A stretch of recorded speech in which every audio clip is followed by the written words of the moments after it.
My name is Celeste Jane. I am 31 years old, and for as long as I can remember, I have been the designated emergency fund for a family that views my independence as a character flaw. Last Tuesday, my mother called me at 6 in the morning, weeping that the bank was taking the family farm and they needed me to sell my custom-built home to cover the $180,000 shortfall. But the phone call was not the part that made my blood run cold. It was what I saw in the background of a social media post 3 months later that showed me exactly where the equity from my house went. What I did next cost them the very thing they used to manipulate me. Welcome back to Morning Revenge, where the daughter who stays quiet is usually the one building the trap. If you have ever been told you are selfish for keeping what you earned, drop your age in the comments and hit subscribe, because this story starts with a fake foreclosure and ends with a legally binding eviction.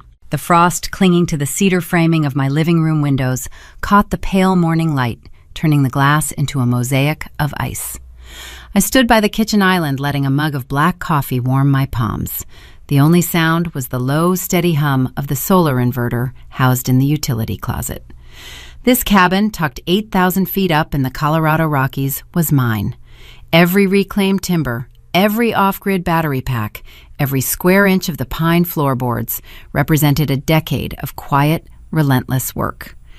At 31, managing clean energy portfolios for a Denver firm required navigating high-stakes contracts and erratic supply chains. But up here, the math was simple. Sunlight equaled power, wood equaled heat, independence equaled peace. Then my phone vibrated against the granite counter. The screen flashed my mother, Brenda. It was 14 minutes past 6 on a Tuesday. In my family, an early call from the Eastern Plains meant someone was either dead or drowning in debt. I let it vibrate 3 times, watching the device inch across the polished stone before I swiped the screen and lifted it to my ear. Celeste, her voice broke on the second syllable, thin and wet. We are going to lose the farm. I set the coffee mug down.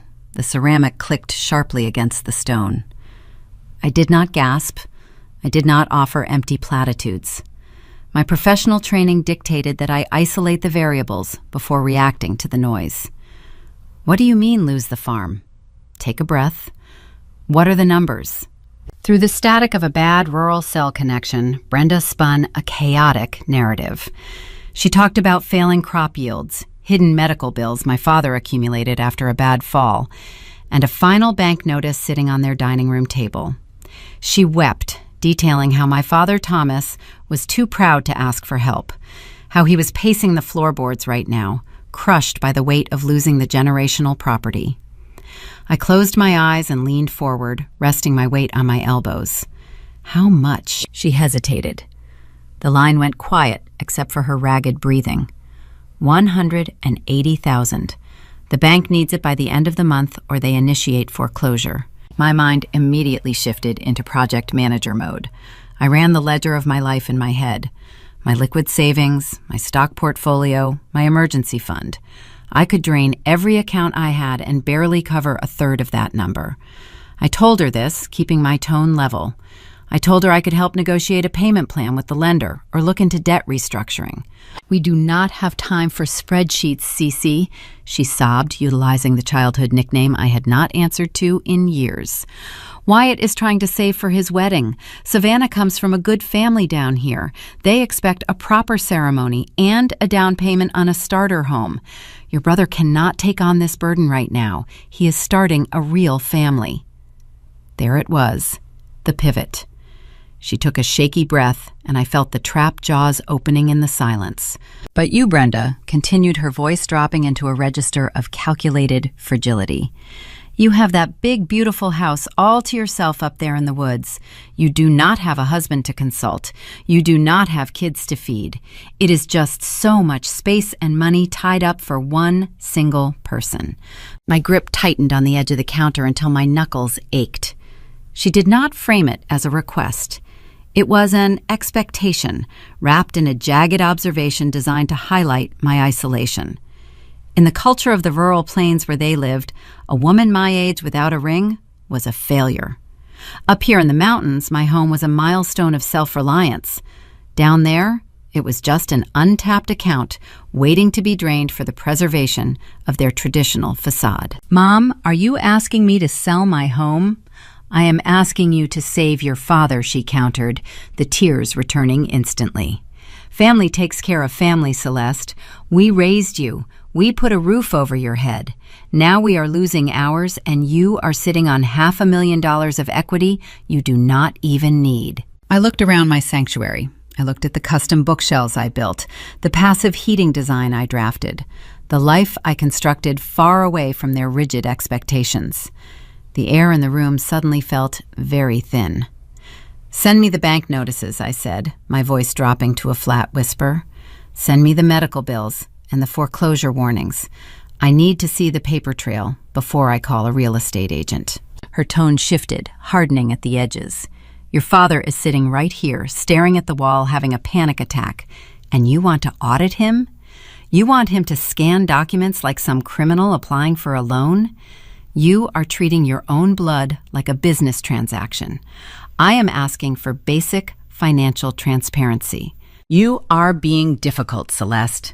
She spat the word like it was poison. "You have always been cold. Just tell us if you are going to let us become homeless, so Wyatt knows he has to cancel his wedding to bail us out." The line went dead.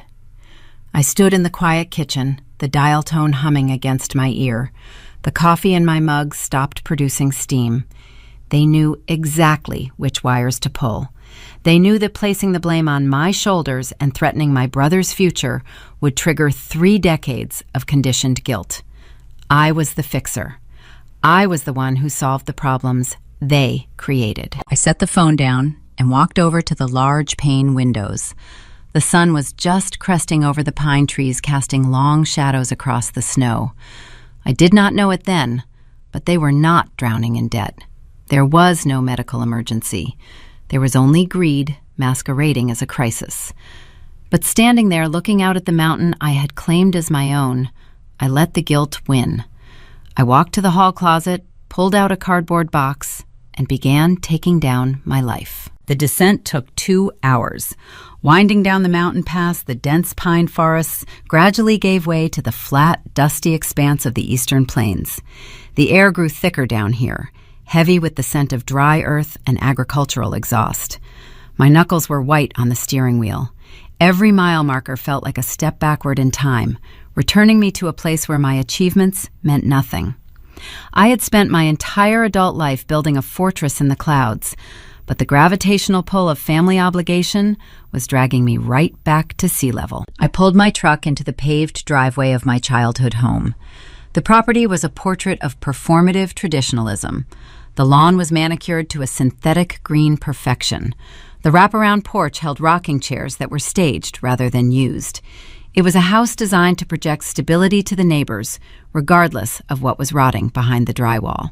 I walked through the front door, and the smell of lemon polish and stale potpourri hit the back of my throat. The quiet inside was oppressive. I found my parents in the formal dining room. The staging was meticulous. My father, Thomas, sat at the head of the long mahogany table.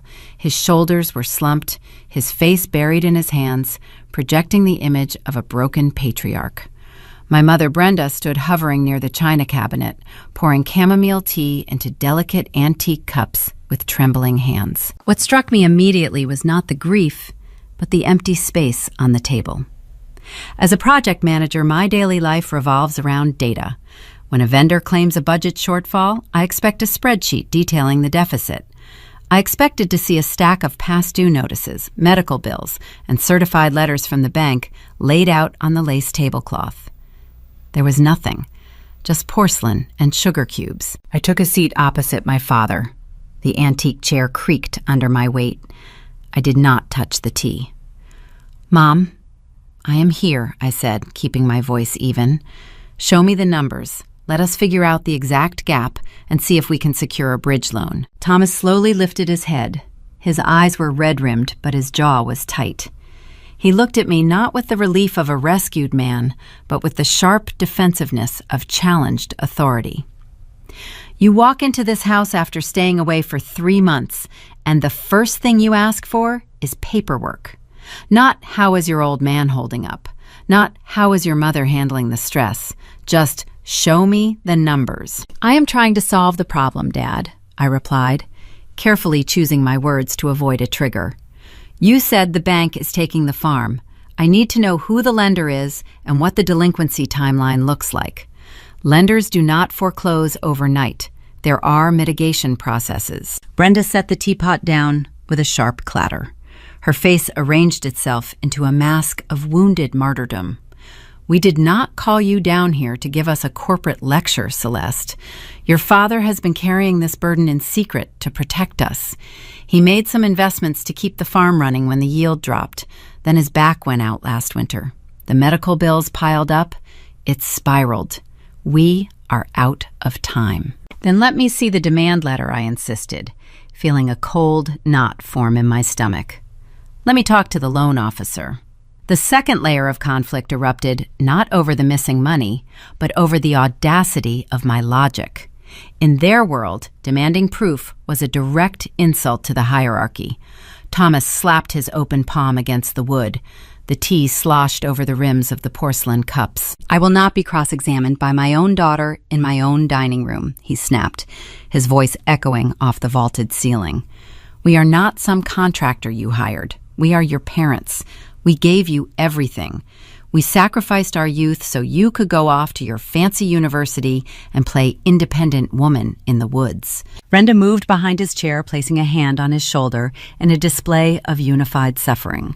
She turned her gaze to me and deployed the weapon they had been sharpening since I arrived. We cannot rely on Wyatt right now, Brenda said, her tone softening into a lethal, calculated sweetness. Your brother is 28. He is building his future. He and Savannah are getting married in 6 months. Savannah comes from a respected family in town. We cannot humiliate Wyatt by losing the farm and asking him to cancel his country club wedding to save us. He needs his capital to buy a starter home and start giving us grandchildren. I sat perfectly still, absorbing the impact of her words. Wyatt was the golden child, a regional sales rep who changed jobs every 2 years, always chasing a commission he never quite caught. Yet his traditional path of a local fiancé and a planned family shielded him from any financial expectation. His future was deemed sacred. My future, because it belonged solely to me, was considered expendable. You have a beautiful property. Celeste, Brenda continued, her voice dropping to a whisper that felt heavier than a shout. But let us be honest, it is a luxury. A single woman living alone on a mountain, it is not a real home without a family. It is just an asset. You have over $500,000 in equity sitting there, doing nothing while your family faces ruin. The injustice of the demand burned the back of my throat. My home was not an unused asset. It was the physical manifestation of my freedom. I chopped my own firewood. I monitored the solar banks. I built a life where I never had to rely on anyone, because I learned early on that relying on this family came with invisible strings. Are you telling me to liquidate my house to pay a debt you refused to show me? I asked. Thomas leaned forward. The performance of the broken patriarch vanished, replaced by the cold entitlement of a man who believed his bloodline owed him tribute. I am telling you to step up. If you list that cabin today, the market is hot enough that you can close in 30 days. You wire the $180,000 to our account, and we clear the liens. You can move into an apartment in Denver closer to your office. It makes more sense anyway. My professional instinct screamed at me to stand up and walk out the front door. Every red flag in my corporate training was waving frantically. Missing documentation, emotional manipulation, a manufactured sense of urgency. In any boardroom, I would have terminated a meeting and ordered an external audit. But this was not a boardroom. This was the dining room table where I had learned my first harsh lessons about conditional love. I looked at the doilies, the polished wood, the rigid faces of the people who raised me. They were not asking for a loan. They were demanding a sacrifice to prove my loyalty. If I walked away, I would be branded a traitor. They would broadcast to the entire extended family that the wealthy, selfish daughter let her parents lose their home so she could keep her isolated treehouse. The trap was perfectly designed. It weaponized my success against my conscience. I looked down at the lace tablecloth, tracing the intricate woven pattern with my index finger. The silence stretched tight enough to snap. I could feel them waiting, holding their breath, calculating whether the guilt had penetrated deep enough to break my resistance. "If I do this," I said, my voice sounding distant and hollow even to my own ears, "if I sell the property and give you the equity, this is the end of my financial obligations. There are no more bailouts after this." Brenda exhaled a long, theatrical sigh of relief. She walked around the table and wrapped her arms around my stiff shoulders. "Oh, Cece, thank you. We knew you would do the right thing. Family takes care of family. You are saving our lives." Thomas nodded, his posture relaxing. He did not say, "Thank you." He simply took a sip of his tea as if a turbulent contract negotiation had finally concluded in his favor. I sat in their embrace feeling colder than I had ever felt in the dead of a mountain winter. The agreement was made, but the unease in my gut refused to settle. I had agreed to fund their salvation, but the missing paperwork haunted me. As I stood up to leave, promising to call a real estate agent by the afternoon, I made a silent vow. I would sell my sanctuary, and I would hand over the capital. But I managed complex energy grids for a living. I never authorized a payout without a paper trail.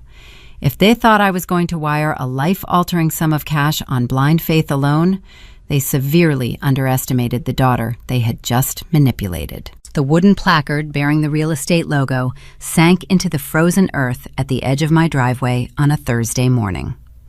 By Monday evening, the property was officially under contract.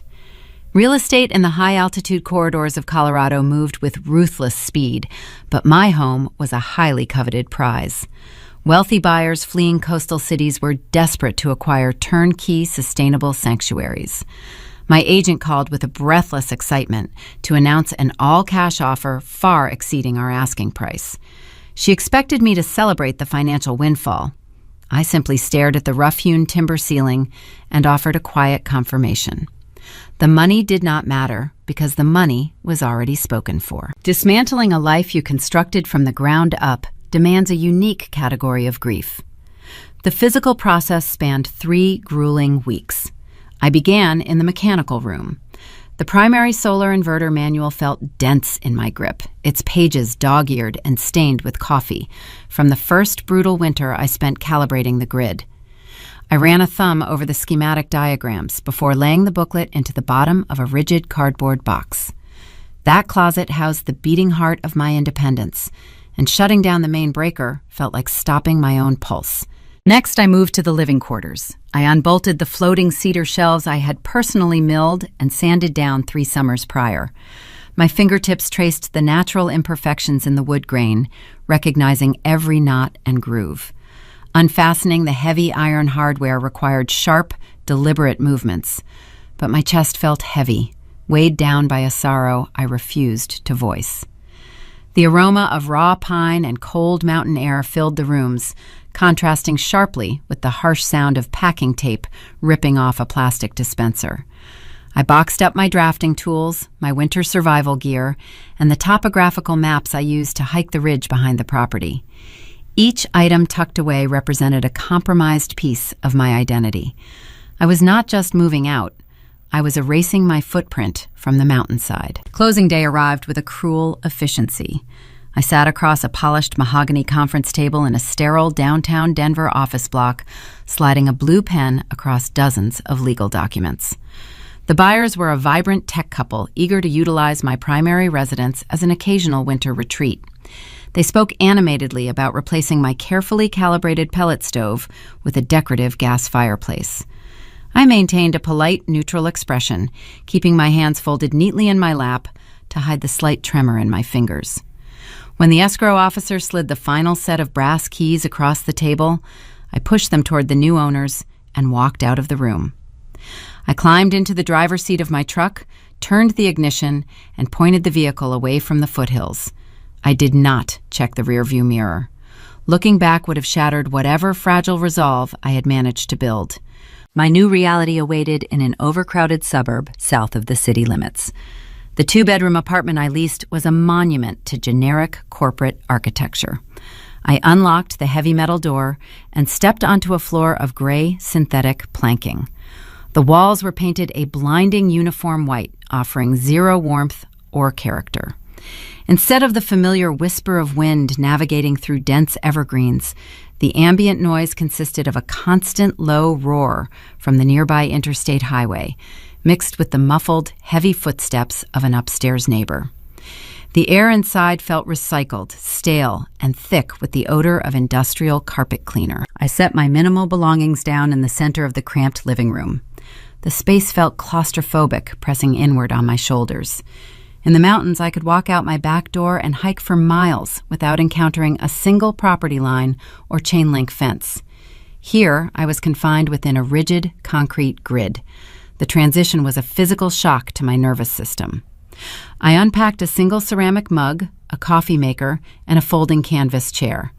Sitting in the center of the empty room, I tried to anchor my thoughts to the core purpose of this sacrifice. I had done the right thing. I had stepped up to secure my parents' future and rescue the generational farm. I clung to the concept of being the reliable, good daughter, using it as a psychological shield against the creeping sense of regret. Yet as the days bled into weeks, a profound unease began to take root in the sterile apartment. It started as a subtle shift in the atmosphere. The third layer of conflict began quietly, not with a loud argument, but through an unsettling void. During the weeks leading up to the listing, my phone had been a constant source of frantic, chaotic energy. Brenda had called daily, her voice pitched high with manufactured panic, providing frequent dramatic updates about the impending bank deadline. Thomas had texted grim, single-sentence updates about his supposed sleepless nights and failing health. They had smothered me with urgent, desperate communication to ensure I remained focused on liquidating my asset as quickly as possible. The very moment the property went under contract and the sale was guaranteed, the communication abruptly died. The frantic daily check-ins evaporated. The weeping voicemails ceased entirely. I spent my evenings sitting in the artificial glow of my laptop screen, reviewing clean energy proposals for my firm, waiting for a phone call that never materialized. The silence was deafening. It felt less like the relief of a resolved family crisis and more like a tactical withdrawal. 10 days after I signed the final escrow papers, Wyatt finally reached out. It was not a phone call. It was a text message, delivered at 9 in the evening on a Tuesday night. Thanks for stepping up for Mom and Dad. I stared at the glowing screen for a long time, reading the short sentence over and over. There was no inquiry about my well-being, no question about how my grueling move went or if I was settling into the new, cramped apartment. Just a brief, hollow acknowledgement that read exactly like an automated receipt for a retail transaction. Wyatt, the golden child, whose country club wedding remained perfectly intact, had offered an 8-word dismissal of my life-altering sacrifice. I set the device down on the cheap laminate kitchen counter. The quiet of the apartment pressed against my ears. My analytical brain, the part of me trained to spot inconsistencies in vendor contracts and project timelines, began compiling data points. True financial devastation leaves a lingering residue. Families recovering from the brink of foreclosure remain stressed, cautious, and communicative. They express profound relief and lingering trauma. They do not instantly pivot to total radio silence. Their panic had vanished with a suspicious, terrifying speed. I walked over to the narrow window, looking out at a paved parking lot illuminated by harsh, amber streetlights. The familiar auditor tone, the cold, logical frequency I relied on during corporate disputes, activated in the back of my mind. The tragic narrative my parents had spun down in that pristine dining room was fraying at the edges. The equity from my house was sitting in my bank account, ready to be wired to the plains, but my professional instincts were screaming a warning. I told myself to stop overthinking, to accept the fragile comfort of fulfilling my filial duty. I tried to convince my logic that the sudden quiet simply meant the crisis was averted, and they were resting. But deep down, beneath the heavy layers of conditioned loyalty, I recognized the chilling reality. The dynamic had shifted too fast. I was about to hand over a fortune to people who treated my sacrifice like a minor convenience, and I refused to do it without leaving a paper trail. The funds from the property sale cleared into my primary checking account on a brisk Thursday morning. A staggering sequence of 6 figures glowed on my monitor. That specific number represented my entire 20s. It embodied weekend overtime, canceled vacations, and meticulously calculated investments.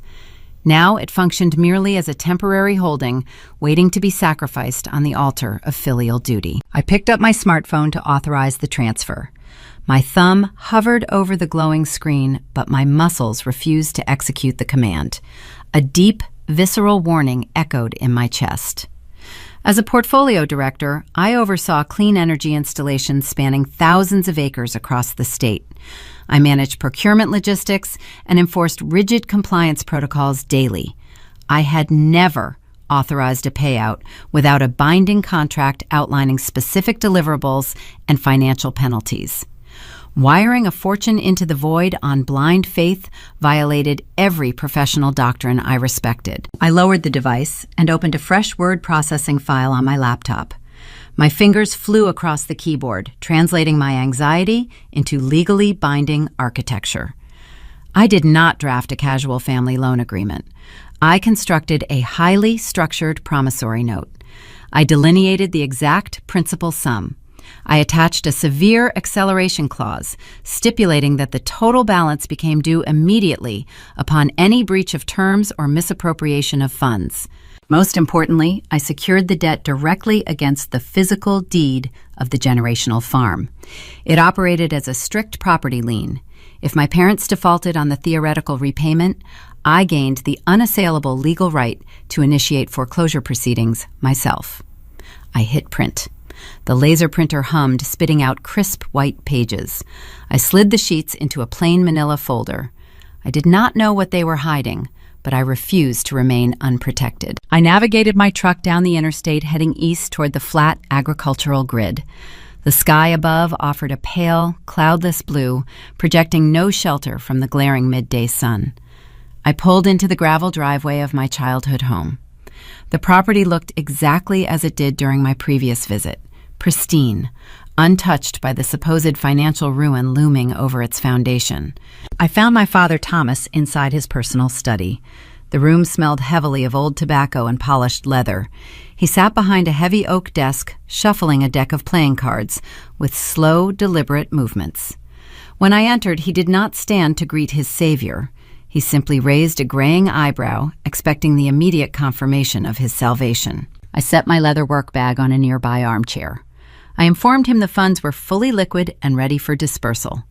A smug, satisfied smirk crossed his weathered face. He leaned back, intertwining his fingers, resting them over his stomach. Before I executed the routing digits, I withdrew the printed pages from the envelope. I slid them across the polished wood surface. I carefully curated my facial expression, projecting a mask of mild administrative annoyance. I told him my certified public accountant was being particularly difficult regarding the upcoming tax season. I framed the document purely as a tedious liability protection protocol required to prevent the Internal Revenue Service from classifying the wire transfer as a taxable gift. I leaned heavily into his ingrained prejudices. I acted slightly overwhelmed by the bureaucratic red tape, knowing he possessed a deep contempt for governmental oversight and a firm belief that women routinely overcomplicated simple administrative tasks. Thomas scoffed loudly. He tapped his thick fingers against the desk, staring at the top page with open disdain. He began a familiar complaint about eager auditors and government overreach. He completely ignored the dense paragraphs detailing default penalties and property liens. To him, this paperwork represented merely trivial housekeeping generated by an anxious daughter and her overly cautious accountant. He reached for a heavy brass pen sitting in a leather cup. My heart beat a slow, steady rhythm against my ribs. If he turned to the second page and read the bold text regarding the collateral, the entire illusion would shatter. He would realize I was holding his property hostage. But his arrogance provided the perfect blindfold. He did not review the fine print. He did not ask a single question about the acceleration clause. He simply scrawled his signature across the bottom line, cementing his own legal vulnerability. He shoved the paper back toward me without a second glance. I signed my name next to his, finalizing the trap. I opened my laptop. I connected to the local wireless network. I input the routing digits provided by his rural bank branch. I initiated the transfer. A green confirmation banner appeared on my screen. $180,000 officially exited my possession. The atmospheric pressure in the room shifted the instant the transaction cleared. The performance of the desperate, broken patriarch evaporated into thin air. Thomas stood up, stretched his spine, and walked past me toward the hallway. He offered a brief, dismissive pat on my shoulder. "Good girl," he muttered. Brenda entered the study carrying a folded stack of laundry. She smiled a thin, hollow expression of victory. She did not weep with profound gratitude.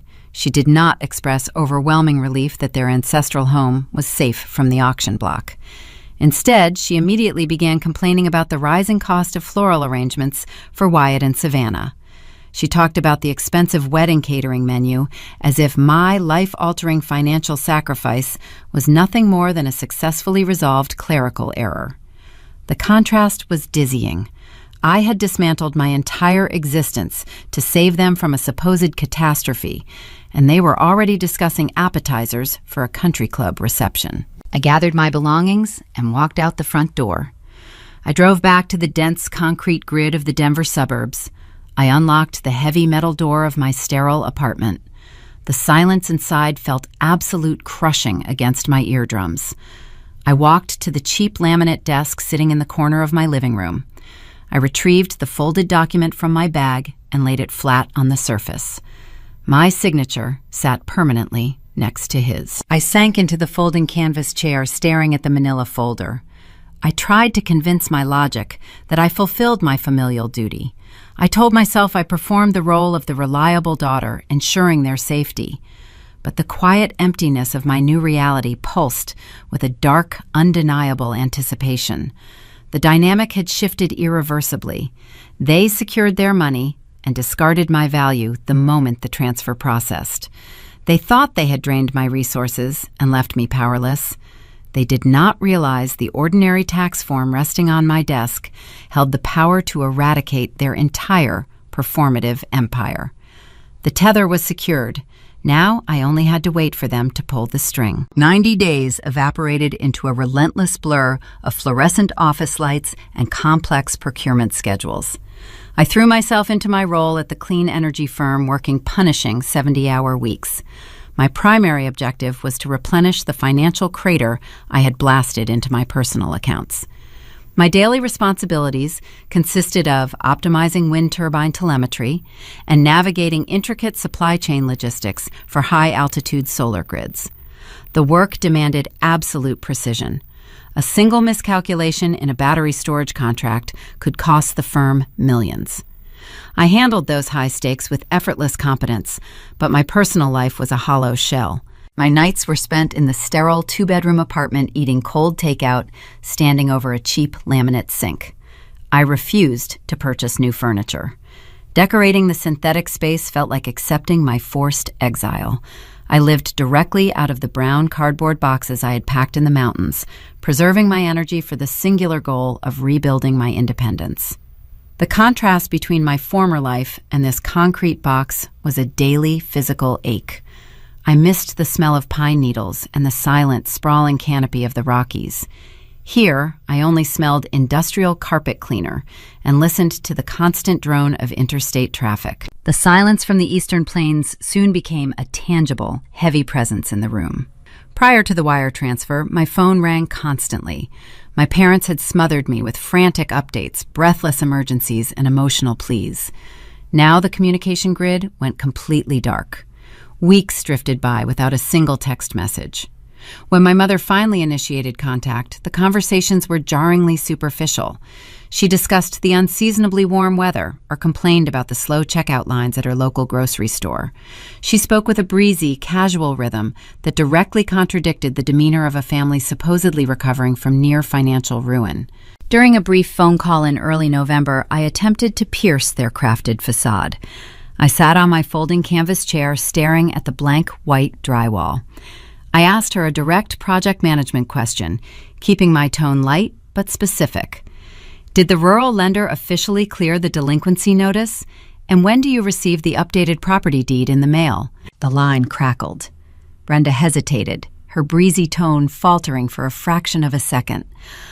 "Oh, Cece," she sighed, adopting a wounded, fragile frequency. "The paperwork is just too stressful to talk about right now. Your father is handling all the tedious legal details with the bank. We are trying to focus on positive things instead of dwelling on that dark nightmare." My professional instincts flared, sending a cold shiver down my spine. You do not survive a bank foreclosure and then dismiss the final settlement documents as too stressful to discuss. Resolving a six-figure debt requires rigid documentation, signed releases, and notarized county filings. You do not hand a commercial lender an exorbitant sum of cash and walk away without securing the physical release of the deed. I pressed her gently, asking for the name of the specific loan officer they dealt with so I could review the terms. Brenda immediately changed the subject, claiming she smelled something burning in the oven, and abruptly ended the call. The fourth layer of conflict began to take shape not as a sudden explosion, but as a slow, insidious leak. My intuition screamed that the variables were fundamentally misaligned. As an environmental project director, I mapped complex data systems, identifying subtle anomalies that threatened power grid stability. I started applying that same analytical rigor to my family. The first glaring inconsistency arrived via Wyatt. My brother called me on a Tuesday afternoon, an unprecedented event in our history. He wanted my advice on negotiating a catering vendor contract, since I handled corporate procurement for a living. He spoke with his usual unearned arrogance, treating me like a free consultant rather than a sibling who had just liquidated her home to save his inheritance. During his rambling explanation, he casually mentioned that he and Savannah were driving up to Denver that weekend. They had secured an exclusive tasting appointment at a premier boutique bakery downtown. He complained bitterly about the rising price of imported vanilla bean fondant and edible gold leaf decorations. I stopped reviewing the solar schematics scattered on my desk. I asked him how he was funding premium wedding pastries when the family had just barely avoided living on the street. Wyatt scoffed, sounding deeply annoyed by my lack of tact. "Savannah has elite standards, Celeste," he snapped. "We are piecing it together. Her parents are chipping in, and we found some extra room in our budget." He brushed past the inquiry, pivoting back to his own selfish complaints. The math refused to balance. Wyatt had claimed he possessed zero capital to help save our parents. Now he magically possessed the discretionary income to negotiate custom tiered cakes at a high-end bakery.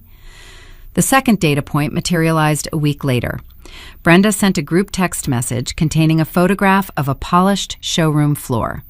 The accompanying text stated Thomas wanted to drive down to a specialized dealership near Colorado Springs just to look at some inventory. I stared at the high-resolution image on my screen.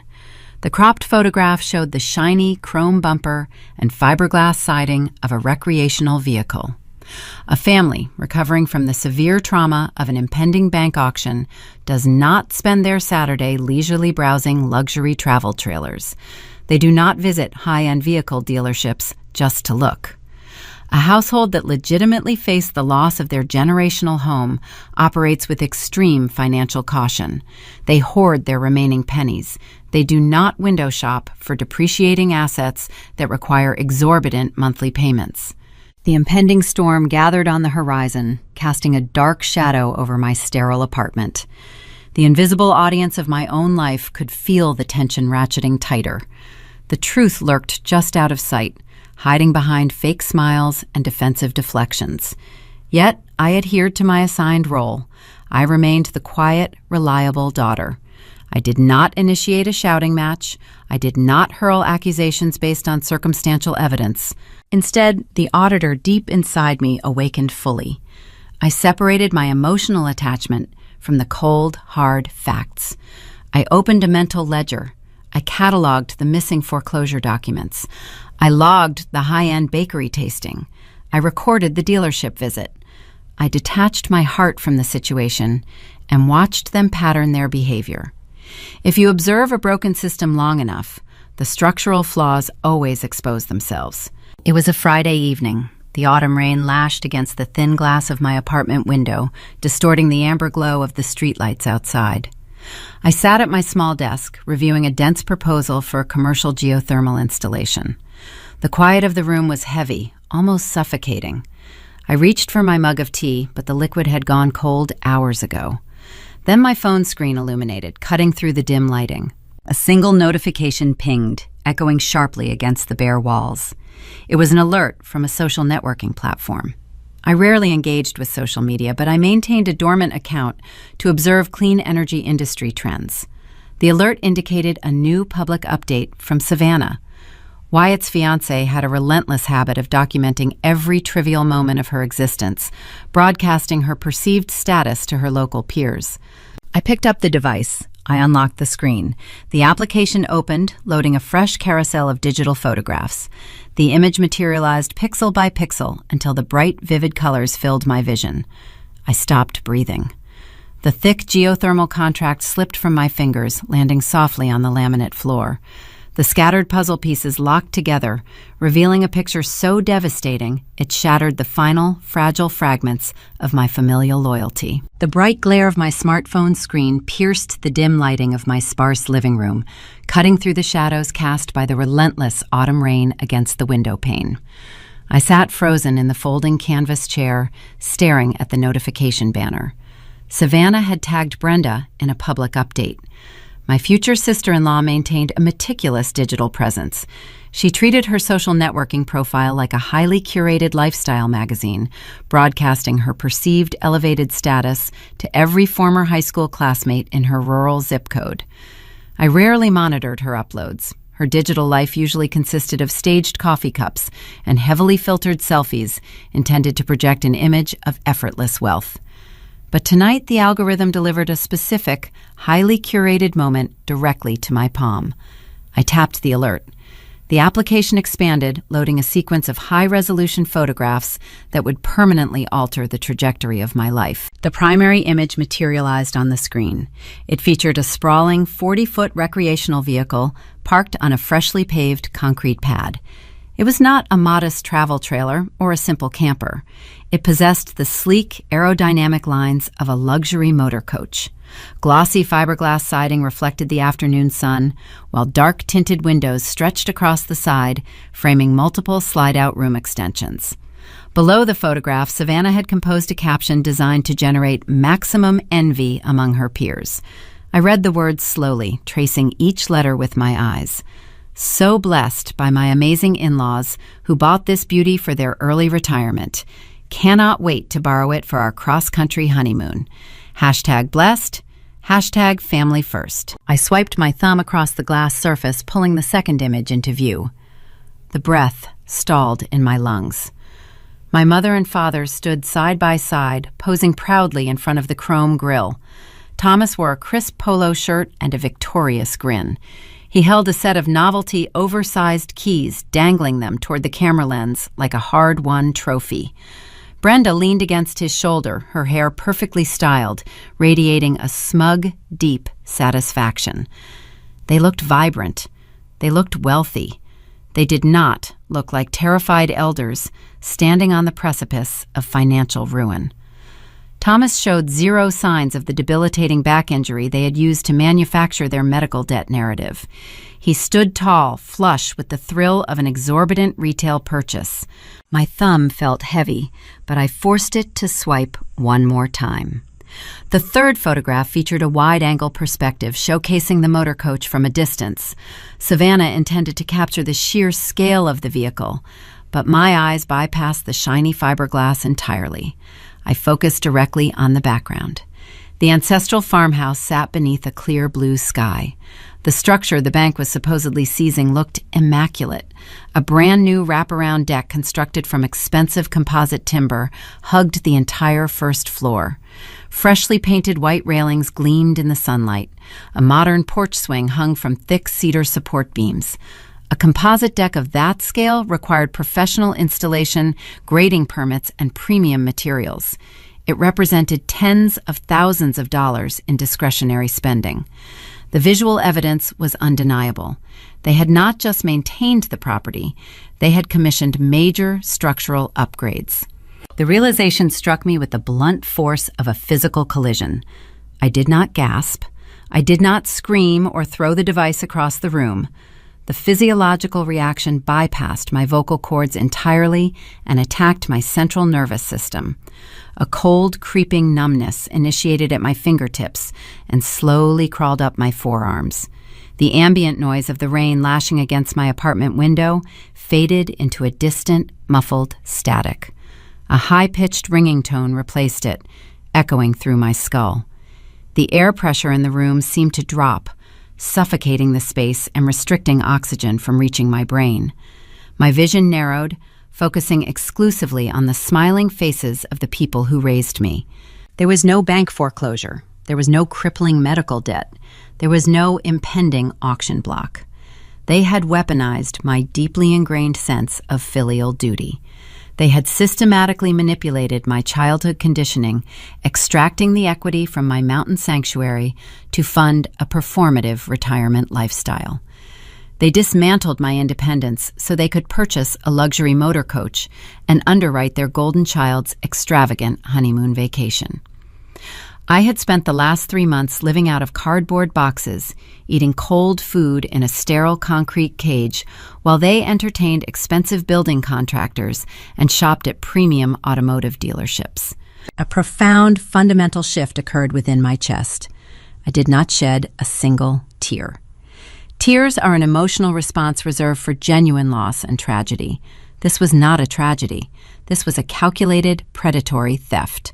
The compliant fixer, the obedient daughter who blindly sacrificed her own stability to ensure their comfort, died right there in that canvas chair.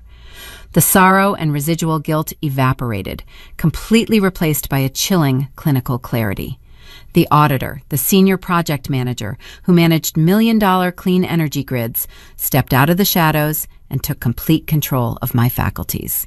I set the smartphone face down on the cheap laminate desk. I reached down and retrieved my laptop from the floor. I opened the aluminum lid. The screen flared to life, illuminating my face with a pale blue glow. The transition from victim to strategist required hard, verifiable data. Social media photographs provided circumstantial proof, but I needed the unassailable documentation of official state records. My fingers hovered over the keyboard for a fraction of a second before typing the web address for the county assessor database located in their rural jurisdiction. Public property records are accessible to anyone who understands how to navigate the bureaucratic municipal portals. I bypassed the standard public search interfaces and accessed the detailed tax ledgers. I inputted the physical address of the generational farm. The system hummed, processing the query. A spinning loading icon appeared on the screen, mimicking the slow, rhythmic thud of my own heartbeat.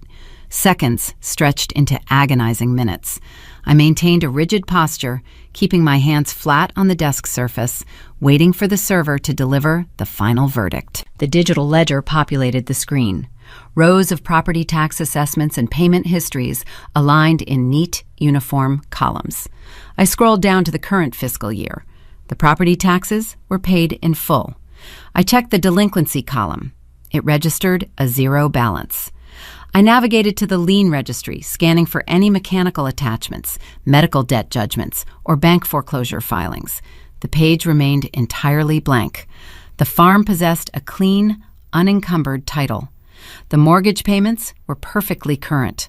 Furthermore, the public permit registry showed an approved application for the deck construction, filed mere days after my wire transfer had cleared their rural bank account. The betrayal achieved an absolute, pure form. My parents had orchestrated a sophisticated, targeted fraud. They constructed a fictitious financial emergency, isolating my vulnerability and exploiting my solitary, progressive lifestyle.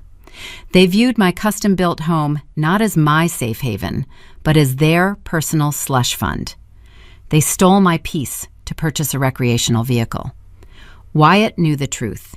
He mocked my contribution while utilizing my stolen equity to negotiate imported wedding pastries. The entire family unit operated as a parasitic organism, feeding off my labor while simultaneously condemning my independence. I closed the browser tab. I did not feel rage. Rage is chaotic, reckless, and unpredictable. I felt a cold, stabilizing focus. The initial shock receded, leaving behind a meticulous, calculating silence. The data was confirmed. The false narrative was broken.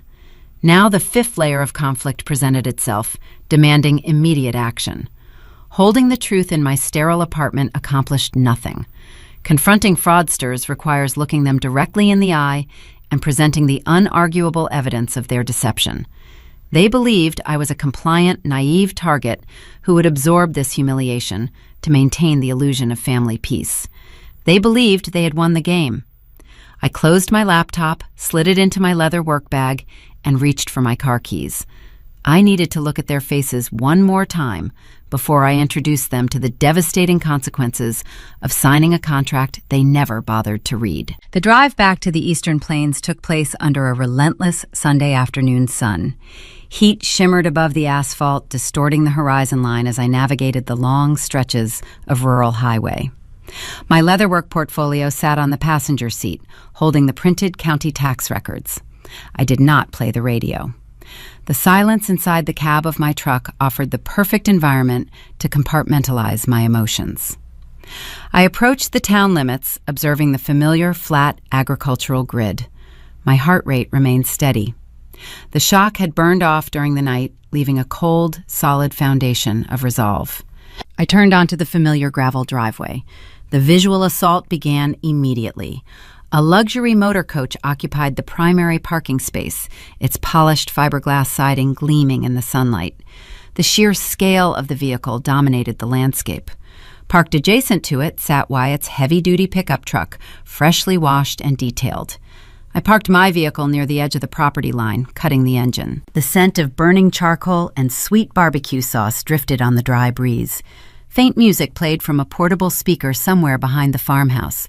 Laughter floated through the air, a carefree sound belonging to people without a single financial worry. I stepped out of the truck, the gravel crunching under my boots. I walked past the front facade and noted the expansive new composite deck wrapping around the structure. The white railings were spotless. The cedar support beams smelled of fresh timber stain. I rounded the corner of the house and stepped into the backyard. The staging was a perfect portrait of rural leisure. Thomas stood over a stainless steel grill holding a pair of metal tongs turning thick cuts of meat. Brenda sat at a new tempered glass patio table, sipping a clear beverage over ice. Wyatt and Savannah lounged on cushioned outdoor sofas, scrolling through their respective smartphones. Savannah noticed me first. Her eyes widened and her mouth parted in surprise. She nudged Wyatt. My brother looked up, his relaxed posture stiffening. Thomas paused his grilling, the tongs hovering over the grates. Brenda lowered her glass. The music continued playing, but the human noise ceased instantly. The sudden silence carried a heavy, suffocating weight. The air grew thick with unspoken guilt and immediate defensive tension. I did not offer a greeting. I maintained a steady, measured pace, walking directly toward the patio table. I did not slam my portfolio down. I unzipped the leather casing with fluid, controlled movements. I withdrew the stapled stack of county tax assessments and property records. I placed the documents face up on the glass surface, right next to my mother's iced drink. I kept my voice low, utilizing the exact tone I reserved for negligent contractors. Explain the medical debt, I said. Explain the impending foreclosure. Because the municipal ledger shows a zero balance on your property taxes and an unencumbered title. The permit for this new deck was filed 3 days after my wire transfer cleared your bank. The color drained from Thomas's face. He looked at the paperwork but refused to meet my gaze. Brenda stared at the printed numbers, her jaw tightening. For a fraction of a second, they looked like trapped animals caught in the harsh glare of undeniable proof. But cornered predators rarely surrender. They attack. The mask of the desperate, struggling parents fractured and fell away, exposing the toxic ideological core beneath. They did not apologize. They did not attempt to deny the fraud. Instead, the fifth layer of conflict exploded as they aggressively justified the theft. Brenda stood up her chair, scraping harshly against the wooden deck boards. She pointed a manicured finger at the printed records. "You have no right to come into our home and interrogate us like a tax collector." She spat, her voice trembling with manufactured indignation.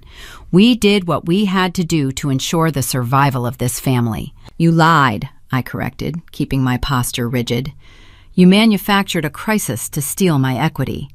You used my home to buy a recreational vehicle." "It is not theft when you owe a debt of gratitude," Thomas interjected, stepping away from the grill. He gripped the metal tongs tightly, treating them like a weapon. "We raised you. We funded your childhood. Parents deserve to enjoy their twilight years without begging for scraps. You were sitting on a fortune up in those mountains, hoarding it all for yourself. We simply leveled the playing field." The sheer audacity of the rationalization sent a chilling ripple through my chest. They possessed zero remorse. They believed my assets belonged to them by right of birth. Brenda stepped closer, closing the physical distance. Her eyes flashed with a deep-seated resentment that had clearly been brewing for years. "Look at your life, Celeste," she sneered. "You are 31 years old. You live alone in the woods. You have no husband. You have no children to provide for. What did you truly need all that space and money for? You were just playing house out there. Wyatt is starting a real family. Savannah deserves a proper wedding and a secure foundation. Your brother needs the capital to build a legacy. You just needed a place to hide from the real world." They weaponized my independence, treating my progressive lifestyle as a moral failure that justified their financial predation. Because I did not conform to their rigid traditional timeline of marriage and motherhood, my hard-earned stability was deemed invalid. I was a solitary woman, therefore my resources were public property. Wyatt finally chimed in, leaning forward on the outdoor sofa. He offered a dismissive scoff, waving his hand in the air. "Stop being so dramatic, Cece," he groaned, rolling his eyes. "You moved into a nice apartment near your office. You have a great job. You will earn the money back eventually. Do not come down here trying to ruin a nice Sunday afternoon over cash you did not even need in the first place. You are acting like a victim, and it is embarrassing." They expected me to fold. They anticipated that their combined ideological assault would crush my resolve. They thought the weight of the family hierarchy would force me back into my designated role as the silent, compliant provider. In their minds, I was the selfish outlier, and they were the righteous traditionalists, redistributing wealth to where it rightfully belonged. I stood there, looking at the four people seated on the pristine composite deck. The aroma of grilled meat and the bright sunshine created a jarring contrast to the profound darkness of the moment. I observed the smug entitlement radiating from my brother. I watched the arrogant defiance etched into my father's weathered face. I saw the vicious, calculating judgment in my mother's eyes. The final realization settled over me with the heavy permanence of a falling vault door. I had spent 3 decades twisting my own boundaries, seeking their approval, offering my reliable assistance, hoping to earn their respect. But they did not love me. They did not even like me. They despised my autonomy. They resented my success. They viewed me merely as a utility, a designated ATM stationed at the bottom of their social ladder. Arguing with them offered zero tactical value. Debating logic with individuals who rewrite reality to serve their own greed is a foolish endeavor. They wanted a screaming match. They wanted me to cry and beg for an apology so they could dismiss me as hysterical. I refused to grant them that satisfaction. I reached down and picked up the county tax records. I slid the papers back into the leather portfolio and pulled the zipper closed. The metallic sound cut sharply through the tension. I did not utter another word. I did not deliver a dramatic parting statement or hurl a final insult. Silence is a much more effective weapon. I turned my back on the patio table and walked across the new wooden deck. I descended the stairs and marched across the gravel driveway toward my truck. Behind me, I heard Thomas mutter a dismissive remark, followed by a sharp, nervous laugh from Savannah. They believed I was retreating in defeat. They thought my silence indicated surrender. They assumed the confrontation was over and their fraudulent empire remained secure. They watched me drive away, confident in their delusion. They had successfully manipulated the compliant daughter. But they forgot about the cold, calculating project manager who handled the paperwork. They focused so heavily on the stolen cash, they ignored the seemingly harmless tax document Thomas signed in his study 3 months ago. I steered my truck back toward the highway, pointing the hood toward Denver. The ideological battle was finished. The legal execution was about to begin. The return journey to Denver blurred into a monotonous stretch of gray asphalt and fading afternoon sunlight. I unlocked the heavy metal door to my sterile suburban apartment, stepping onto the cheap laminate flooring. The synthetic, recycled air greeted my lungs, offering a stark contrast to the fresh scent of the planes I had just left behind. I dropped my truck keys onto the kitchen counter. The metallic clatter echoed harshly throughout the empty white room. I walked over to the narrow window, looking out at the endless stream of interstate traffic passing below. A brief, sharp sting of ultimate rejection flared inside my chest. It was the dull, heavy ache of recognizing 30 years of wasted effort and unrequited loyalty. I stood still, allowing the physical sensation to exist for exactly 60 seconds. I measured the grief, absorbing the reality that the people who raised me viewed my existence merely as a financial utility. Then I reached into my mind and manually shut the emotional valve. Grief requires a worthy subject. The individuals hosting a barbecue next to a stolen recreational vehicle did not qualify for my tears. I turned my back to the window and walked toward the small desk sitting in the corner of the living room. I pulled open the bottom drawer. Inside rested the plain manila folder. I withdrew the envelope, setting it flat on the hard surface. I flipped open the cardboard cover, exposing the crisp white pages of the signed agreement. The black ink of my father's signature stood out starkly against the bottom line. Thomas had scrawled his name with a sloppy, arrogant stroke. He thought he was signing an annoying tax protocol to appease a cautious accountant.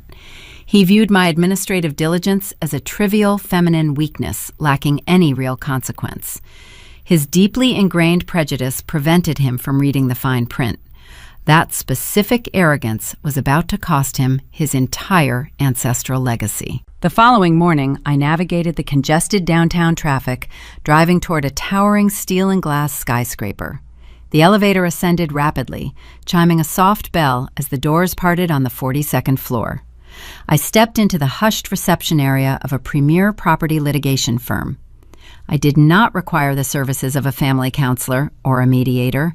I needed a legal executioner. My appointment was with a senior partner named Reed. He specialized in hostile asset recovery complex real estate disputes and strict contract enforcement. Reed was a man devoid of sentimentality. He possessed a sharp, analytical mind and a predatory stillness that commanded immediate respect. A receptionist guided me down a quiet, carpeted hallway, ushering me into a spacious meeting space. We sat across from each other, separated by a long, polished stone surface overlooking the sprawling Denver skyline. I unzipped my leather work portfolio. I slid the manila folder across the cool granite.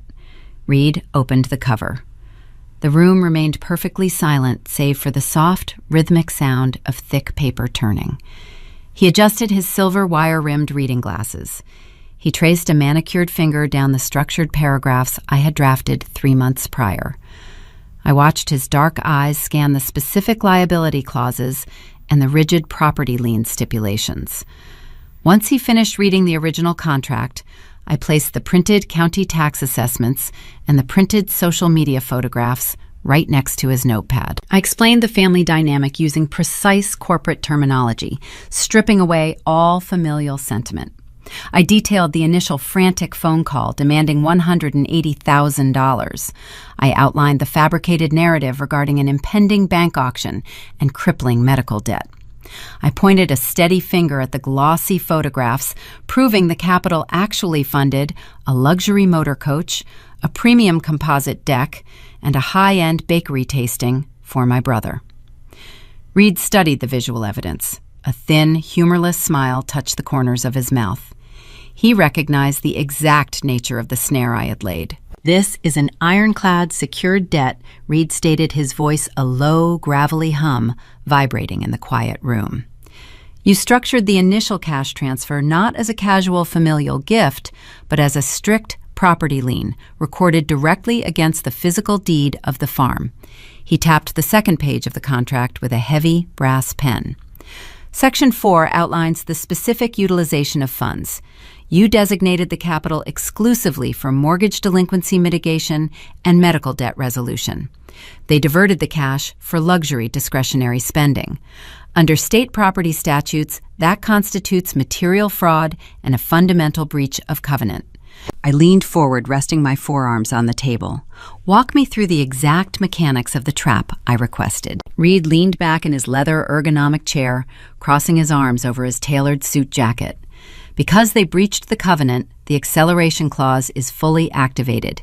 You possess the unassailable legal right to call the entire principal sum due immediately. We can calculate the maximum allowable default interest rate permitted by state regulations and attach that punitive figure to the total balance. If they fail to produce the capital within a strict 60-day window, we file a formal notice of default with the county clerk." He paused, letting the weight of the consequence settle over the room. "We initiate hostile foreclosure proceedings," he continued. "You will hold the legal authority to auction the estate to the highest bidder or seize the deed outright, evicting them from the premises.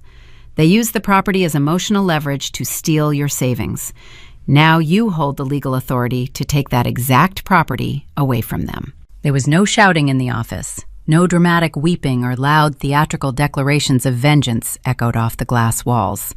Forensic justice operates in sterile environments, fueled by indisputable facts written on paper, rather than chaotic emotional outbursts. I felt a profound, deep satisfaction settling over my nervous system, regulating my heartbeat. The mechanism I had unconsciously built out of pure professional habit was now a fully armed weapon pointed directly at their performative facade. We spent the next 2 hours drafting the formal demand letter. We crafted the language to be as cold and surgical as a medical scalpel slicing through tissue. The document listed the exact amount owed, combining the initial principal with the severe financial penalties. It cited the specific paragraphs of the promissory note they explicitly violated. It referenced the attached photographic evidence of the motor coach and the municipal deck permits. It delivered a rigid, non-negotiable ultimatum. Remit payment in full within 60 days or surrender the keys to the generational farm. Reed handed me the finalized draft. The heavy stock paper felt substantial and powerful in my grip. I reviewed the text, confirming every comma and zero sat in the correct position. I authorized his paralegal team to prepare the certified mail delivery packets. I left the high-rise building and stepped onto the bustling city sidewalk. The crisp mountain breeze sweeping through the urban canyons cleared my lungs. The checkmate was primed and ready for execution. I held the power to eradicate their toxic empire with a single postage stamp. I planned to serve the documents at a time and location of my choosing, ensuring maximum impact. But entitled people rarely wait patiently for their own demise. They inevitably overreach, assuming their targets remain blind to the deception. Before I could finalize my delivery strategy, my brother made a fatal tactical error, believing the bank of his compliant sister remained open for endless withdrawals. It was Wednesday evening, 2 days after I walked away from the barbecue. The formal legal packets prepared by Reed sat inside a rigid cardboard envelope resting on my cheap kitchen counter. The certified postage labels were already affixed. The trap was fully constructed, merely waiting to be dropped into the municipal mail system. I stood by the sink drinking a glass of cold tap water, listening to the low hum of the refrigerator. The sterile apartment felt less like a prison tonight and more like a tactical command center. Then my smartphone illuminated the dark laminate surface. The device vibrated against the counter in short, rhythmic bursts. I walked over and checked the caller identification. The screen displayed my brother's name. Wyatt rarely initiated phone calls unless he required a favor or an audience for his grievances. Since childhood, he possessed a terrifying capacity to rewrite history whenever reality proved inconvenient. If he shattered a window playing baseball, Brenda blamed the wind. If he failed a high school examination, Thomas blamed the instructor. This lifelong insulation from basic accountability bred an astonishing level of entitlement. I stared at the glowing device, calculating the tactical advantage of engaging. A fundamental rule of project management dictates that you always let a failing vendor speak, because they will eventually expose their own liabilities. I swiped the screen and lifted the phone to my ear. "Hey, Cece," he began, his tone breezy and casual. He offered no apology for the hostile confrontation on the patio.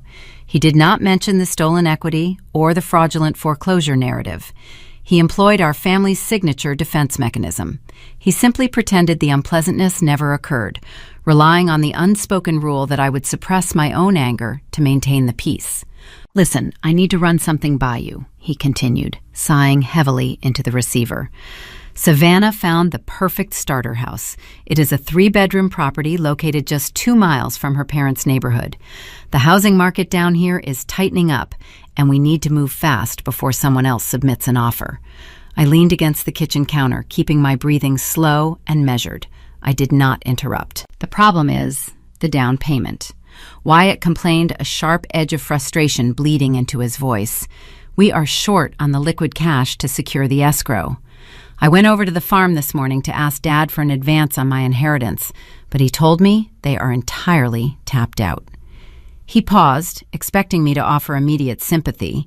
When I remained silent, he pushed forward. "They drained their savings account buying that recreational vehicle and paying for the new deck," he stated, casually verifying the fraud without a single ounce of shame. "Plus, my wedding catering is costing double what we projected. Dad said their cash flow is frozen. So, I am in a tight spot, Cece. I need $20,000 to lock down this house." The sheer audacity of the demand echoed through my quiet apartment. 3 months ago, my parents manipulated me into liquidating my sanctuary to fund their exorbitant vanity projects. They stripped me of my independence. Now the golden child was calling me, complaining that my stolen equity was fully depleted and demanding I produce another fortune to finance his domestic dreams. "I understand you are renting a small place right now," Wyatt rationalized, his voice adopting a patronizing cadence. "But you have that lucrative project manager salary. You handle multi-million-dollar clean energy contracts. You have elite Denver money. You can just walk into your credit union tomorrow and secure a personal loan. The interest rates are decent. I will pay you back eventually, once I get my next big sales commission. Family takes care of family, right?" The delusion was breathtaking. He believed my earning potential existed solely to underwrite his lifestyle. He viewed me not as an autonomous human being, but as a limitless credit line. A lesser version of myself might have screamed into the receiver. A former iteration of Celeste Jane might have engaged in a bitter, futile argument about fairness and basic respect. But the auditor recognized a rare golden opportunity. Wyatt was freely admitting the misappropriation of funds. If I captured that admission in writing, Reed would possess the ultimate, unassailable proof of their deliberate fraud. I kept my voice perfectly steady, projecting a tone of hesitant consideration. $20,000 is a substantial sum, Wyatt, I said, speaking slowly to ensure clarity. I cannot authorize a personal loan based on a phone call. I need to review my monthly budget and calculate the interest payments. I need you to send me a text message detailing exactly why Mom and Dad cannot cover this cost. I need the numbers in writing before I approach my bank. Wyatt let out a loud, exasperated groan. "You are always so corporate, Cece," he complained.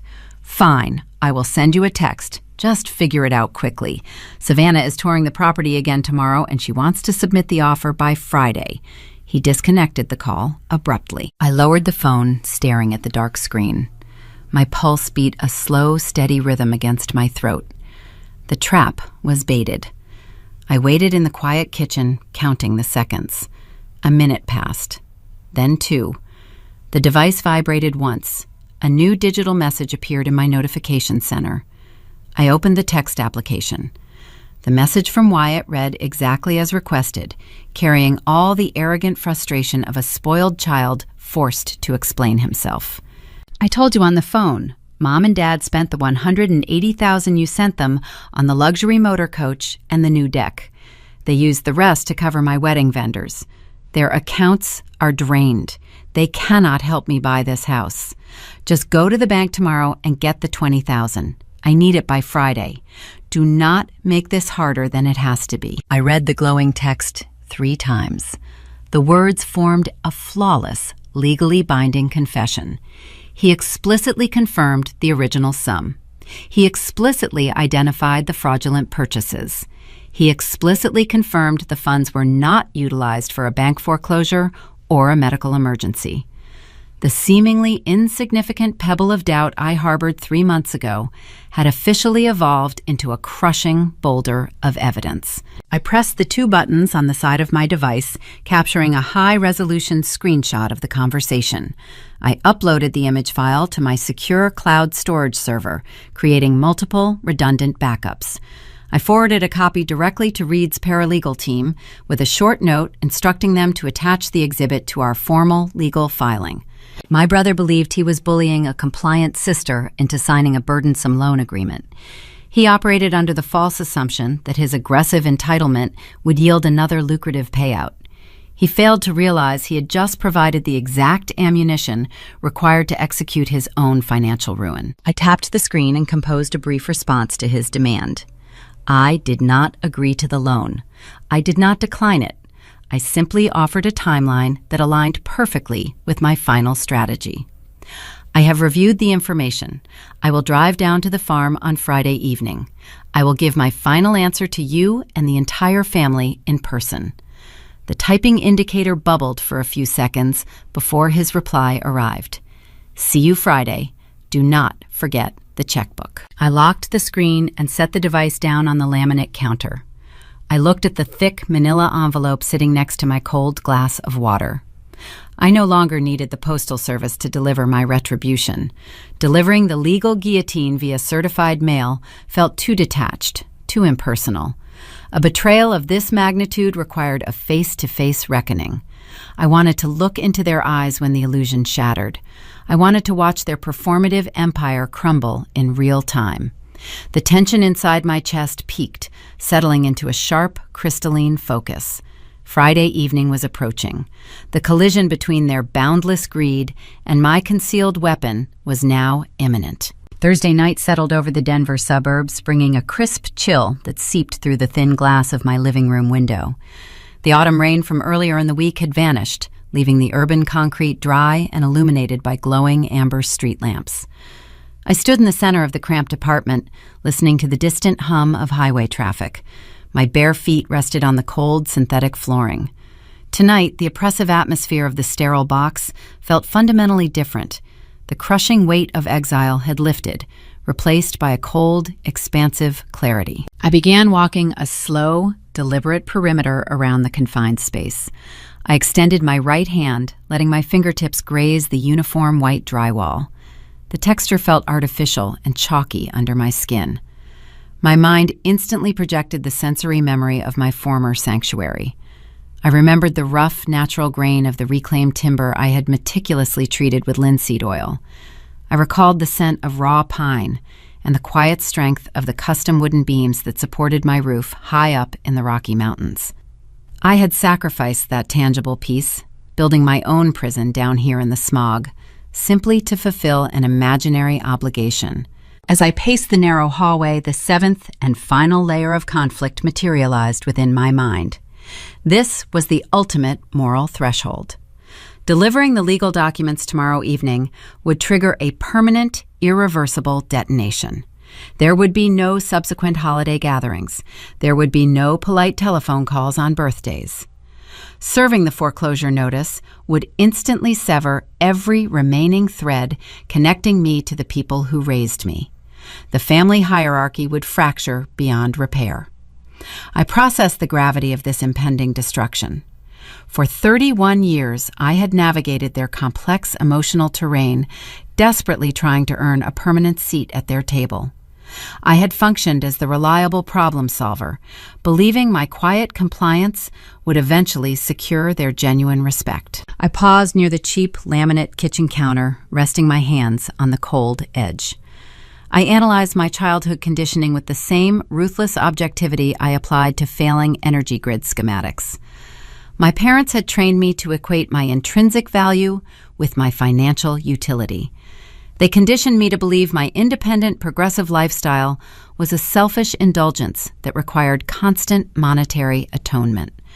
Whenever a crisis emerged, they pointed a finger at my solitary success and demanded a toll.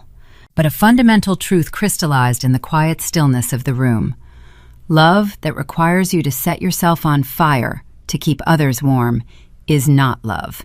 It is sheer exploitation, wearing the familiar mask of familial duty. My parents did not cherish me. They cherished the custom mountain home I could liquidate on their behalf. They valued the six-figure equity transfer that allowed them to purchase a luxury recreational vehicle and construct a premium composite deck. Wyatt did not view me as a sibling worthy of protection. He viewed me as a limitless credit facility, ready to finance his extravagant wedding pastries and provide the down payment for his domestic fantasies.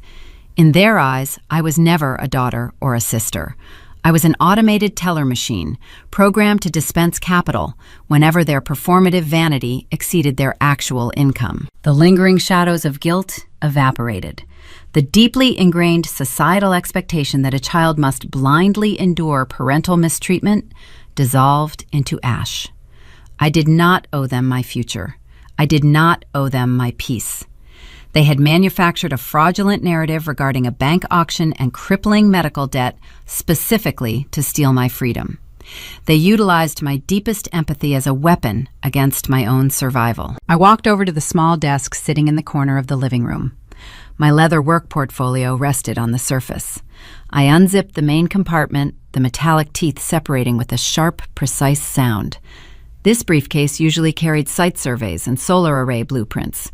Tonight, it would hold the instruments of a generational reckoning. I opened the manila envelope provided by Reed.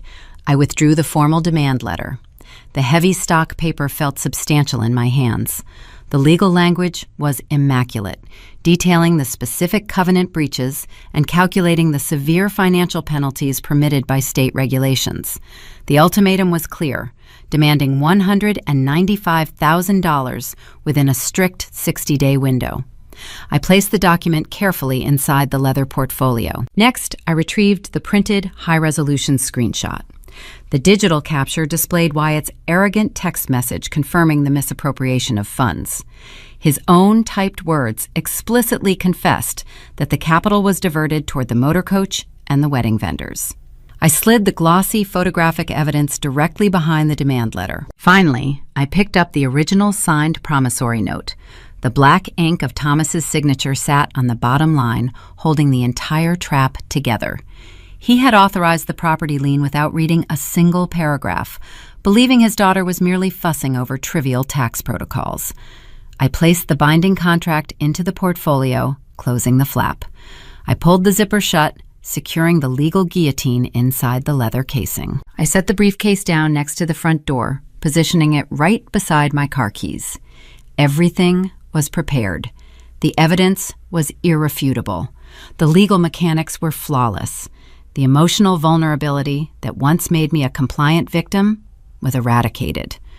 I walked into the small bathroom and washed my face with cold water. Looking into the mirror, I did not recognize a broken, isolated woman. I saw a senior project manager ready to execute a hostile contract termination. I turned off the overhead lights and climbed into my bed. For the past 6 months, this mattress had served as a battleground of anxiety, regret, and agonizing insomnia. My mind used to race, playing endless loops of the deceit and the manipulation. I would stare at the ceiling, wondering how I could ever rebuild the life they had stolen. Tonight, the sheets felt comfortable. The ambient drone of the nearby interstate highway faded into a soothing white noise. The tension drained from my shoulders, unwinding the tight coils in my spine. I closed my eyes, and for the first time since my mother initiated that weeping phone call at dawn, I experienced a profound, dreamless slumber. My breathing slowed, matching the steady, rhythmic pulse of a person who has finally embraced their own power. The night passed in deep, restorative silence. I slept with the untroubled conscience of an auditor who has balanced the ledger down to the final decimal point. Friday morning arrived with brilliant sunlight piercing through the narrow window blinds. I woke up feeling energized, alert, and sharp. I did not rush. I went through my morning routine with calm, deliberate precision. I selected my wardrobe carefully, choosing a tailored charcoal suit that projected cold, corporate authority. I was not dressing for a family dinner. I was dressing for a hostile takeover. I picked up the leather portfolio, gripping the sturdy handles. The weight of the documents grounded me. The long drive down to the Eastern Plains awaited. My brother expected me to arrive with a fresh checkbook, ready to fund his real estate ambitions. My parents expected me to sit quietly at their patio table, accepting my designated position at the bottom of their hierarchy. The tension hung in the crisp morning air, an invisible electrical charge preceding a severe lightning strike. The collision between their boundless entitlement and my concealed weapon was now merely hours away. I opened the heavy metal apartment door and stepped out into the daylight, fully prepared to watch their performative world burn to the ground. Friday evening descended upon the Eastern Plains, casting long amber shadows across the drying agricultural fields. I navigated my truck down the familiar rural highway, watching the sky transition from a pale blue into a bruised purple twilight. The transition from the dense urban grid of Denver to this sprawling, flat expanse usually triggered a deep well of anxiety inside my chest. For 3 decades, this route symbolized a return to a jurisdiction where my achievements were minimized and my autonomy was viewed as a personal insult to my parents. Tonight, however, my pulse remained slow and rhythmic. The steering wheel felt solid beneath my grip. I was not traveling to a family gathering. I was arriving at a designated demolition site. I turned onto the gravel driveway leading to my childhood home. The visual evidence of their financial predation illuminated the dusk. The sprawling recreational vehicle sat parked in the primary driveway slot, functioning as a literal monument to their vanity. They had draped glowing string lights across the extended retractable awning. The warm yellow bulbs reflected off the polished chrome bumpers and the pristine fiberglass siding, creating a festive, glowing aura around the stolen asset. This was the altar where my independence had been sacrificed. Every glowing bulb, every inch of tinted glass, and every premium upgrade was financed by the liquidation of my mountain sanctuary. I parked my vehicle near the edge of the property boundary and cut the engine. I sat in the quiet cab for a fraction of a second, smoothing the lapels of my tailored charcoal suit. The structured fabric provided a physical armor, projecting a cold, corporate authority. I reached over to the passenger seat and picked up the dark leather portfolio. The heavy brass zipper was securely fastened, housing the legal instruments of their impending ruin.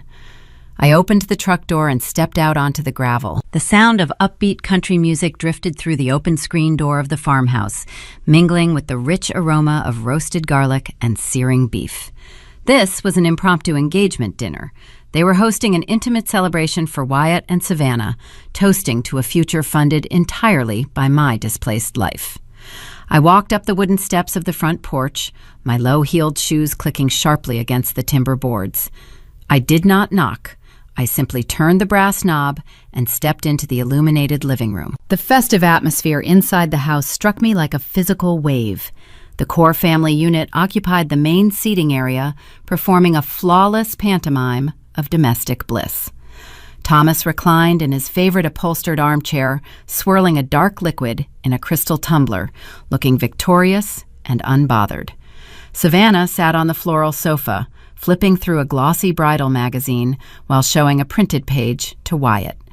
Brenda stood near the kitchen island, arranging artisan crackers and sliced expensive cheeses on a polished slate board. Brenda noticed my arrival first. Her face instantly stretched into a practiced, radiant smile. She wiped her hands on a decorative linen towel and picked up a goblet filled with a cheap discount Zinfandel. She walked toward me, navigating the living room with the breezy confidence of a wealthy matriarch hosting a charity gala. "Cece, darling, you made it," she cooed, her voice dripping with a synthetic, sugary warmth. "We were starting to worry the city traffic had trapped you. Come in and celebrate." She extended the wine glass toward me. The ruby liquid swayed against the thin crystal rim. I looked at her manicured fingers and the bright, eager expression on her face. She was playing a role. She needed me to accept the beverage and join the celebration because my participation would validate their fraudulent reality. Wyatt stepped away from the sofa, leaving his fiancée with her bridal magazines. He wore a crisp, light blue button-down shirt and a smug, arrogant smirk. He walked directly toward me, stopping just 2 feet away. He did not offer a greeting or ask about my journey from the city. He simply raised his right arm and extended his palm toward my chest, opening his hand in a blatant, literal demand for payment. "Tell me you brought the funds, Cece," he stated, his tone vibrating with unchecked entitlement. "Savannah found a premium escrow agent today, and we need to wire the $20,000 down payment by tomorrow morning. I told the real estate broker my wealthy sister was handling the initial capital."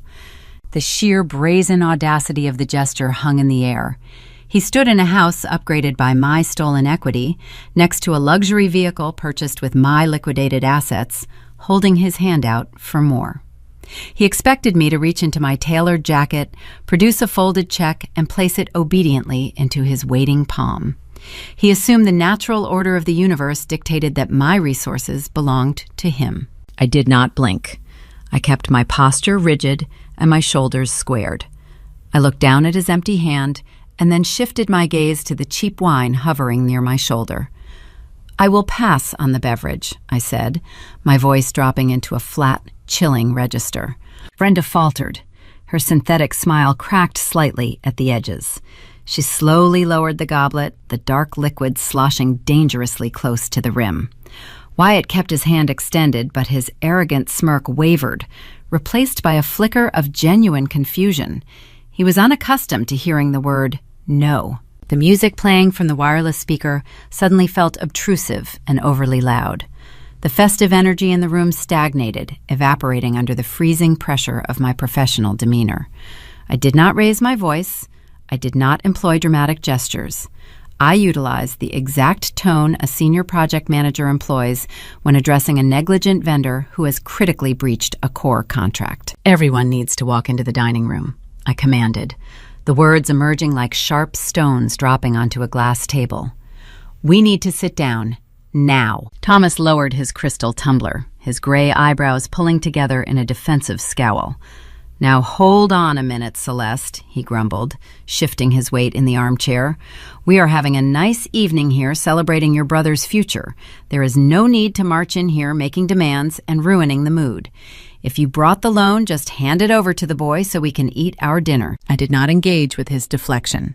I simply maintained eye contact, holding his gaze until the lingering remnants of his patriarchal authority withered under my scrutiny. I turned away from the living area and walked directly toward the formal dining room. I entered the space where the original manipulation had been executed 6 months prior. The room smelled of lemon polish and old dust. The long mahogany table dominated the center of the floor, draped in the identical antique lace tablecloth. The fragile porcelain china cabinet stood against the far wall, guarding generations of performative traditionalism. I stood at the foot of the table, placing both hands firmly on the top handle of my leather portfolio. Slowly, the rest of the family filtered into the room. The transition was agonizingly awkward. The joyful, celebratory ambiance was officially dead, replaced by a heavy, suffocating dread. They pulled out the heavy wooden chairs, the legs scraping harshly against the hardwood floor. Thomas took his position at the head of the table, his jaw set in a tight, stubborn line.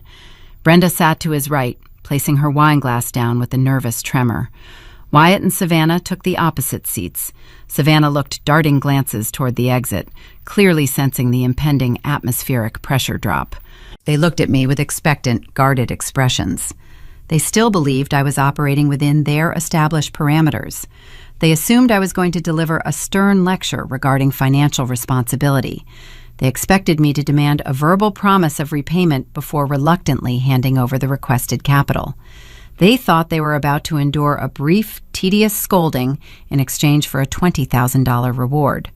I looked at the four faces staring back at me. I observed the greed, the entitlement, and the profound lack of respect embedded in their postures. I felt a deep, satisfying calm radiate through my veins. I reached down and gripped the brass zipper of the leather portfolio. I pulled the metal tab. The sharp, grinding sound of the separating teeth echoed loudly in the silent room. I reached inside the dark compartment. My fingers bypassed the printed social media screenshots and the formal attorney letter. I located the target document resting at the very bottom of the stack. I withdrew the crisp white pages, holding them securely in my right hand. I kept my face entirely devoid of emotion. I extended my arm and placed the original, signed promissory note face up directly onto the center of the antique lace tablecloth. The crisp white paper slid across the antique lace tablecloth, producing a soft scraping sound that severed the heavy silence in the dining room. I pushed the document directly toward the head of the table. The page came to a halt mere inches from my father's crystal tumbler.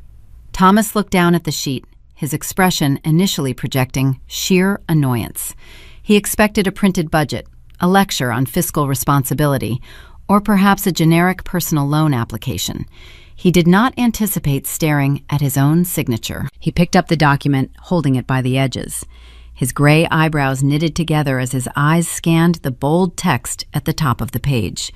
The arrogant flush in his cheeks began to recede, draining away until his skin resembled the color of old parchment. His posture shifted. The relaxed, confident lean of the patriarch vanished, replaced by a rigid, defensive tension. "What is this, Cece?" he demanded, his voice lacking its usual booming resonance. "This is the tax form you brought over 3 months ago, the liability protocol for your accountant. Why are you putting this on the table during your brother's engagement dinner?" I kept my hands folded neatly in my lap. My spine rested perfectly straight against the wooden back of the chair. I looked at him with the detached focus of an auditor reviewing a failed compliance report. "It is not a tax form," Thomas I stated, keeping my tone clinical and precise.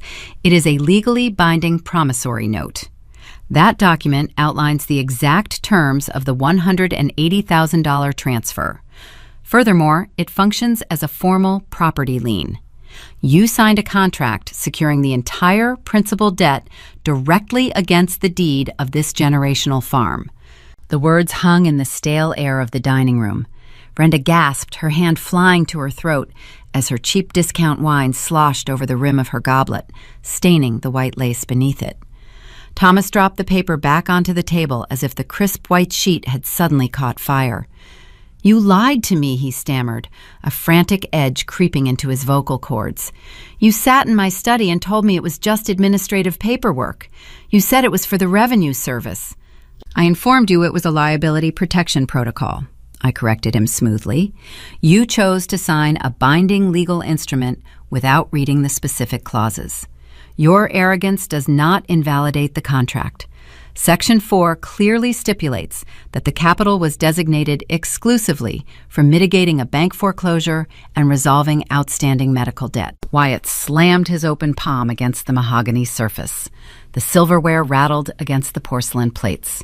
"You cannot do this," he shouted, his face flushing a deep, angry red. "You cannot walk in here and threaten Dad with a fake contract. You brought the $20,000 I asked for, or you did not. Stop playing these corporate games and hand over the check." I turned my gaze toward my brother. His unearned confidence provided the perfect segue into the next phase of the execution. I reached back into the dark compartment of my leather portfolio. I bypassed the formal attorney demand letter and withdrew the glossy printed screenshot. I slid the high-resolution image across the table, stopping it directly in front of Wyatt. "I am not playing a game," I replied, my voice dropping to a near whisper that commanded total attention. "You provided the final piece of evidence required to trigger the default." Wyatt stared at the printed text message. It was his own digital confession, captured and immortalized on premium photo paper. He read his own typed words, detailing how the parents had depleted the funds purchasing the recreational vehicle and covering the wedding vendors. His mouth opened, but his vocal cords failed to produce a single sound. He looked like a man who had just stepped onto a hidden landmine. Savannah leaned over his shoulder, peering at the photograph. Her eyes widened in performative horror. She placed a manicured hand over her mouth, acting deeply scandalized by the revelation. She shifted her weight away from Wyatt, physically distancing herself from the collateral damage. I directed my attention back to the head of the table. "Because you breached the core covenant of the loan, the acceleration clause is now fully activated," I explained, translating the dense legal architecture into undeniable reality. "You did not use the funds to save this property. You misappropriated the capital to finance a luxury motor coach and a premium composite deck. Therefore, the entire debt is due immediately." Thomas shook his head rapidly, attempting to reject the incoming disaster. "We do not have that kind of liquid cash, Celeste. You know we do not. We spent the equity. We cannot pay you back right now. I am fully aware of your liquidity crisis," I responded, utilizing the cold rhythm of a project manager delivering a fatal project forecast. "The principal sum is $180,000. Due to your explicit misuse of the provided capital, the contract triggers a punitive default interest rate permitted by state regulations. The current balance you owe me stands at exactly $195,000. The dining room erupted into pure chaos. The fragile illusion of their traditional domestic harmony shattered into 1,000 jagged pieces. Wyatt kicked his chair back, the wooden legs screeching against the floorboards. He paced the perimeter of the room, running his hands through his hair. "You cannot treat family like a bank," he yelled, pointing an accusatory finger in my direction. "You cannot charge your own parents default interest. You are ruthless. You are sick in the head. We are your blood." Brenda deployed her ultimate weapon. Tears spilled over her eyelashes, carving wet paths through her carefully applied makeup. She reached across the mahogany table, her fingers grasping empty air, trying to bridge the physical and emotional chasm separating us. "Cece, please," she sobbed, her voice trembling with calculated fragility. "Do not do this to us. We are your mother and father. We just wanted to enjoy our retirement. We just wanted to give your brother a beautiful start in life. You have always been so capable and strong. Please do not destroy our family over money." 6 months ago, those tears would have paralyzed my logic. The guilt would have suffocated my resolve, forcing me to submit to their demands. Today, the weeping registered is nothing more than an ineffective negotiation tactic. I sat perfectly still, resembling a smooth gray stone anchored in the center of a raging river. The noise washed over me, failing to penetrate my armor. "Your emotion is entirely irrelevant," I stated, cutting through the chaotic noise with surgical precision. "Tears do not alter the terms of a signed agreement. Guilt does not erase a recorded property lien." The weeping ceased. Thomas froze his knuckles, turning white as he gripped the edge of the table. "Recorded," he repeated the single word, carrying the hollow tone of a defeated man. I nodded once. "The contract was notarized and filed with the county clerk yesterday afternoon," I confirmed. "The debt is officially secured against the deed of this exact property. The public ledger reflects the encumbrance. You used this generational farm as emotional leverage to manipulate me into liquidating my safe haven. You claimed the bank was going to seize your home. Now you owe a verified debt to a creditor who holds the unassailable legal right to initiate a hostile foreclosure. The realization crashed over them, extinguishing the remaining oxygen in the room. They looked around the dining room, staring at the antique china cabinet, the polished wood floors, and the lace tablecloth. They finally understood the terrifying mechanics of the snare. The very foundation they stood upon, the ancestral legacy they prized above my own existence, was no longer theirs to control. It belonged to the daughter they had discarded. I kept my hands folded, observing the profound shift in the atmospheric pressure. The performative vanity was dead. The checkmate was delivered. They were standing on the precipice of ruin, looking down into the abyss they had dug with their own greed. Thomas stood up, knocking his heavy dining chair backward. The wood slammed into the china cabinet. The fragile porcelain rattled behind the glass panes, sounding like a distant warning bell. He planted both hands on the table, leaning over the antique lace. His face morphed into a mask of desperate patriarchal authority. The veins in his neck bulged against his skin. A thin sheen of sweat materialized on his forehead. His brain actively rejected the sudden hostile shift in power. He tried to revert to the familiar dynamic where his booming voice dictated reality. "Tear it up," he commanded. The demand lacked its usual certainty. It sounded frantic and brittle, echoing hollowly in the large room. "You are my daughter. You do not dictate terms under my roof. You will rip that paper into shreds right now, or you can walk out that door and never come back." I did not flinch. I did not shrink back into the upholstery. The days of cowering beneath his manufactured dominance were officially over. The intimidation tactics that worked when I was a teenager held zero power over a senior project manager who routinely negotiated strict contract terminations. I leaned forward, resting my forearms on the mahogany edge. I looked up, meeting his furious gaze with a stare as cold as a frozen mountain lake. "I will not destroy a recorded legal instrument, Thomas," I replied, my voice slicing through his bluster with effortless precision. "You no longer dictate the parameters of this relationship. You surrendered that authority the moment you orchestrated a fraud to steal my home. You are a debtor. I am the primary creditor, and these are my final, non-negotiable terms." I paused, letting the silence stretch, pulling the tension tight enough to snap.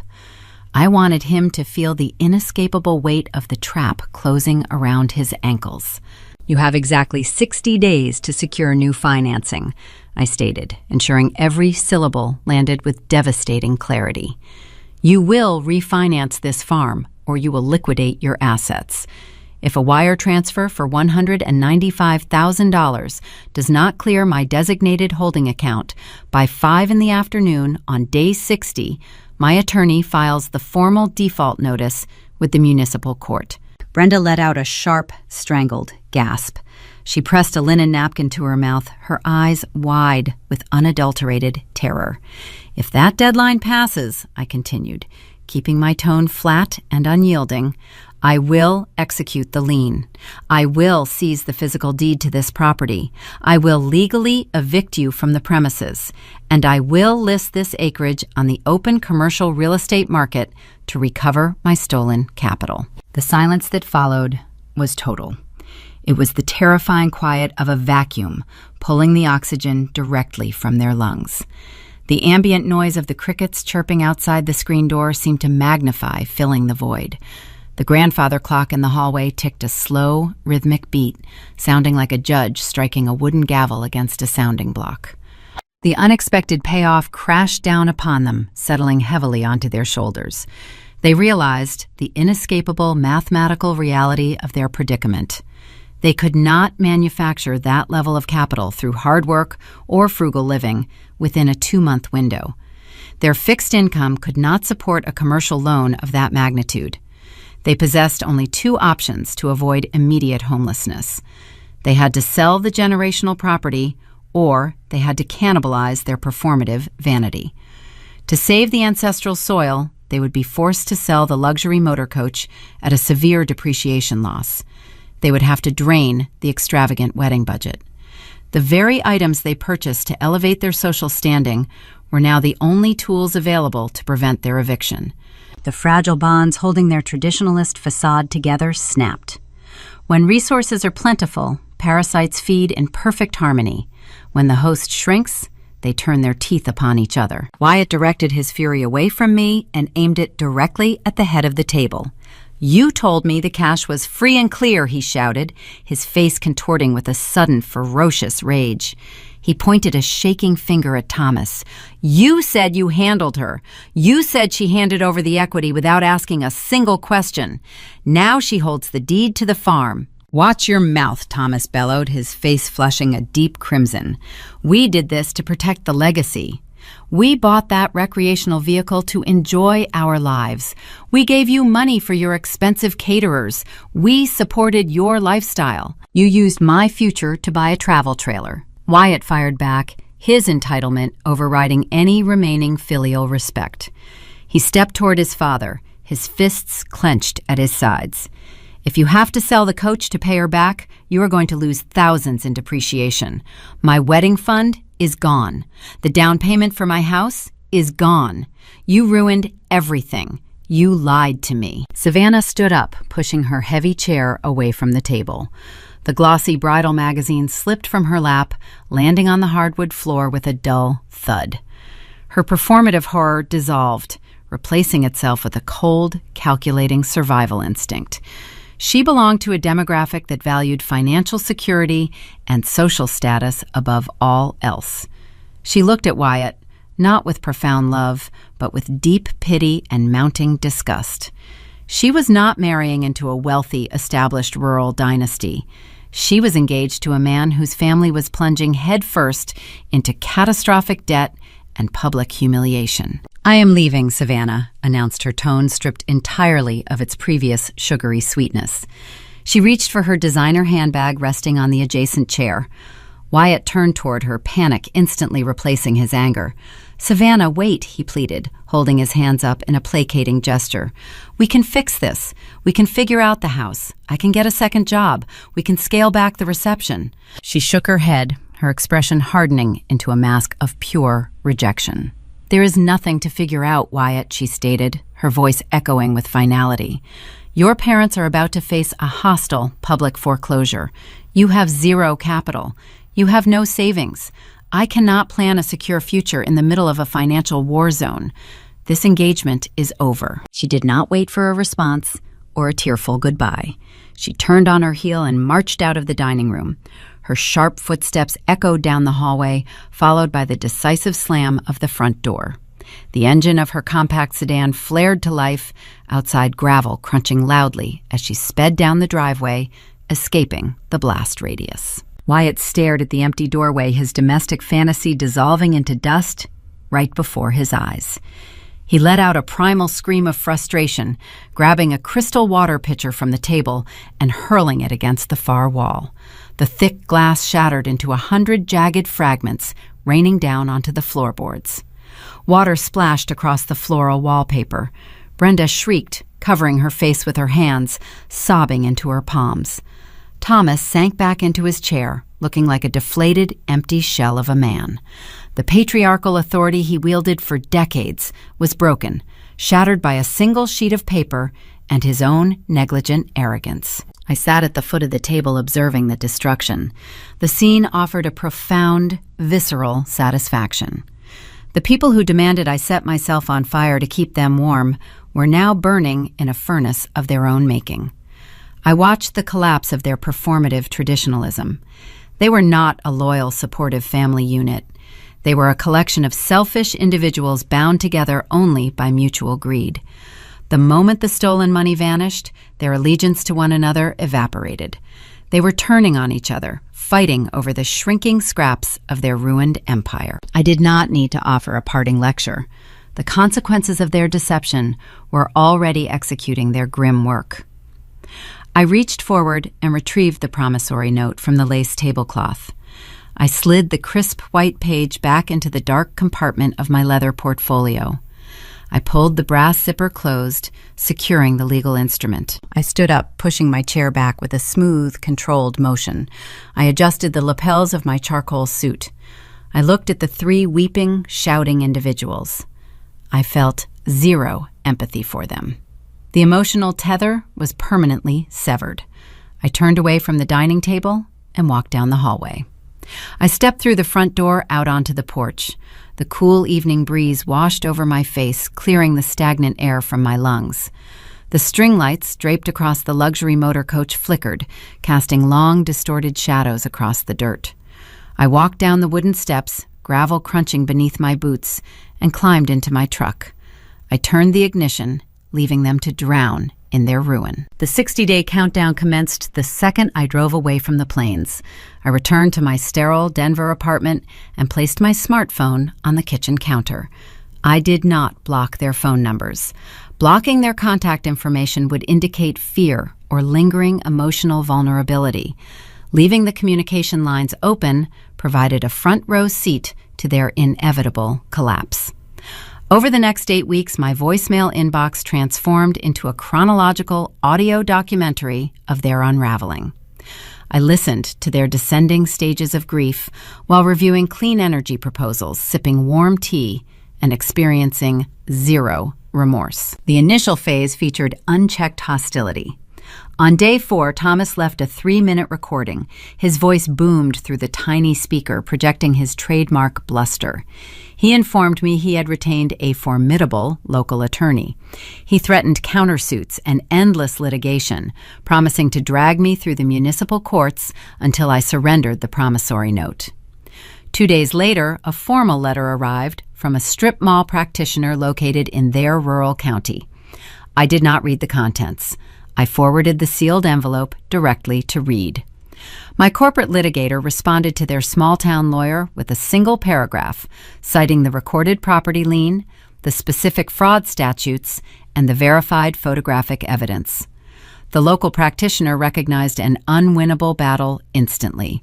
He formally withdrew his representation the very next morning, advising Thomas to pay the debt or prepare for a rapid eviction. The subsequent voicemail from my father lacked its previous volume, carrying only the hollow, raspy tone of a man realizing his bluff was successfully called. Having failed in the legal arena, the family pivoted towards social manipulation. Around day 20, Brenda initiated a desperate smear campaign.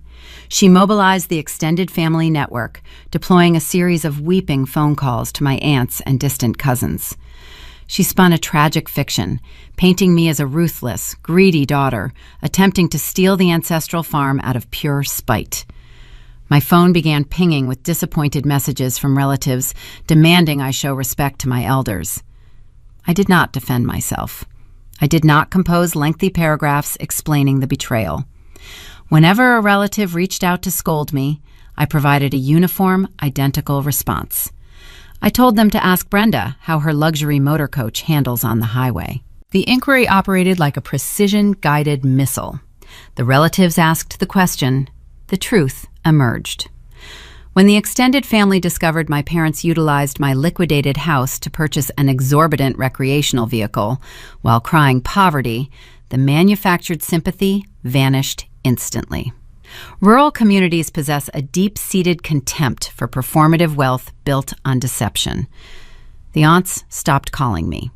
They stopped calling Brenda, too. Social isolation descended upon the farmhouse, severing their remaining lifelines. They were left alone with their vanity and their impending deadline. Wyatt experienced his own isolated destruction as the weeks progressed. His golden child status provided zero protection against financial gravity. Without the stolen capital to subsidize his lifestyle, his entire future disintegrated. Savannah proved true to her word. On day 35, Wyatt left a staggering, defeated audio message. His speech slurred slightly, suggesting he was drinking heavily. Savannah officially canceled the country club reception and returned the engagement ring. The boutique caterers kept the non-refundable deposits. He lost the starter home. He blamed me for the wreckage, calling me a monster, but his accusations carried no weight. He sounded like a ghost, haunting the ruins of a life he never actually earned. The unearned privilege evaporated, leaving behind a 28-year-old man forced to face reality without a parental safety net. As the calendar turned past day 45, the panic reached a critical boiling point. The deadline loomed, casting a long, dark shadow over the ancestral soil. To secure the $195,000 they needed to execute a fire sale, the pristine luxury motor coach, the crown jewel of their fraudulent retirement, went on the open market. Vehicles of that magnitude depreciate severely the moment rubber touches asphalt. Trying to sell a premium asset in a rural county under extreme duress is a formula for financial slaughter. They found a buyer, but the transaction required a devastating compromise. They unloaded the vehicle, taking a staggering $50,000 loss just to secure liquid cash. The majestic symbol of their superiority was driven away by a stranger, leaving a rectangular stain of dead grass in their driveway. The vehicle liquidation provided a significant portion of the funds, but it failed to bridge the entire gap. The default interest continued accumulating. Thomas and Brenda possessed only one remaining option to gather the remaining capital and prevent the hostile foreclosure. They were forced to walk into a commercial lending branch and sign a predatory, high-interest reverse mortgage against the generational farm. The irony was exquisite. They orchestrated a complex emotional manipulation to avoid a fictitious bank loan. Now, to escape the trap they constructed, they willingly handed the actual equity of their ancestral land over to a corporate lender. They signed away their legacy, piece by piece, simply to satisfy the debt they owed to the daughter they tried to discard. Day 59 arrived. The weather in Denver was unseasonably clear, offering a pale blue sky stretching over the high-rise buildings. I sat at my laminate desk wearing a comfortable cashmere sweater, reviewing a telemetry report for a wind turbine array. My smartphone sat quietly beside my keyboard. The frantic voicemails had ceased a week prior. There was nothing left for them to say. They understood the parameters. The negotiation phase was permanently closed. I monitored the digital clock in the corner of my computer screen, watching the minutes tick forward toward the late afternoon. At exactly 3 p.m, a soft chime emitted from my device. A notification banner slid across the glass surface. It was an automated alert from my primary financial institution. I picked up the phone, swiping the screen to open the banking application. The loading icon spun for 2 seconds before the ledger refreshed. A pending wire transfer had successfully cleared the holding account. The numbers glowed in bright green text. $195,000. The balance was restored. The stolen principal, combined with the punitive interest penalties, rested securely within my possession. I stared at the digital sequence, feeling a profound, stabilizing warmth spread through my chest. The ledger was balanced. The snare had snapped shut, capturing the prey and extracting the exact toll required for my freedom. I opened my email client and drafted a single-sentence message to read. The funds have cleared. Release the lien. I pressed send. I did not call my parents to confirm receipt. I did not text my brother to gloat. Gloating requires a lingering emotional investment. I felt nothing but the pure, unadulterated peace of a finalized transaction. The financial tether connecting me to their toxic ecosystem was officially severed. They kept their dirt and their empty farmhouse. They lost their dignity, their vehicle, their future daughter-in-law, and their comfortable retirement. I gained back every single dollar they stole, plus a premium for my trouble. More importantly, I reclaimed the unquestionable certainty that I would never allow another human being to utilize my loyalty as a weapon against my survival. The frantic scramble was over, and the quiet rebuilding could finally begin. The frost clinging to the cedar framing of my original living room was a distant memory now. It was late November, and the elevation of my new property exceeded 9,000 feet. The air up here was thinner, biting, and crisp, carrying a sharp chill that commanded immediate respect. Instead of standing inside a finished cabin, I was standing on raw, freshly graded earth, watching the birth of a monolith. 3 heavy concrete mixer trucks idled in a staggered line along the dirt access road. The low, rhythmic rumble of their diesel engines vibrated through the thick rubber soles of my insulated work boots. The scent of wet gray aggregate mixed effortlessly with the sharp, natural fragrance of crushed pine needles and damp soil. This was a sprawling, untouched parcel of land located deep within a remote, pristine corridor of the Colorado Rockies. The recovered funds, combined with the severe punitive interest my parents were forced to pay, provided the exact capital required to purchase 30 acres of premium, high-altitude timberland. I did not return to my old life. I elevated it. I stood near the edge of a deep, excavated trench, holding a rolled architectural blueprint in my gloved hands. The sterile suburban apartment with its cheap laminate flooring and recycled stale air was a closed chapter. I survived that concrete box by treating it as a temporary, tactical base, a staging ground for my legal execution. Now I was reclaiming my sky. The new eco-home would feature an advanced, closed-loop geothermal heating matrix, a dual redundant solar energy grid, and a sophisticated rainwater catchment system. I was not merely constructing a residence to house my belongings. I was engineering an impenetrable, self-sustaining fortress. The primary construction foreman, a weathered, experienced contractor named Javier, signaled his crew with a sharp wave of his hand. The heavy hydraulic chute of the lead truck shifted downward, releasing a thick, continuous torrent of wet gray concrete into the wooden foundational forms. I watched the heavy, dense material spread, filling the excavated voids, locking the intricate steel rebar grid into a permanent, rigid structure. Building a lasting foundation requires digging deep into the dirt, removing the soft, unstable soil until you strike solid bedrock. I understood that physical concept intimately now, applying it directly to my own psychology. My previous foundation was compromised, built upon the unstable shifting dirt of conditional family loyalty and manufactured guilt. I had spent 3 decades trying to anchor my identity in a swamp of performative traditionalism.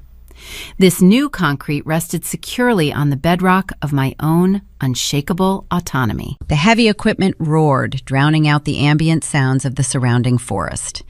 Inside the dark interior pocket of my heavy canvas winter jacket, my smartphone vibrated.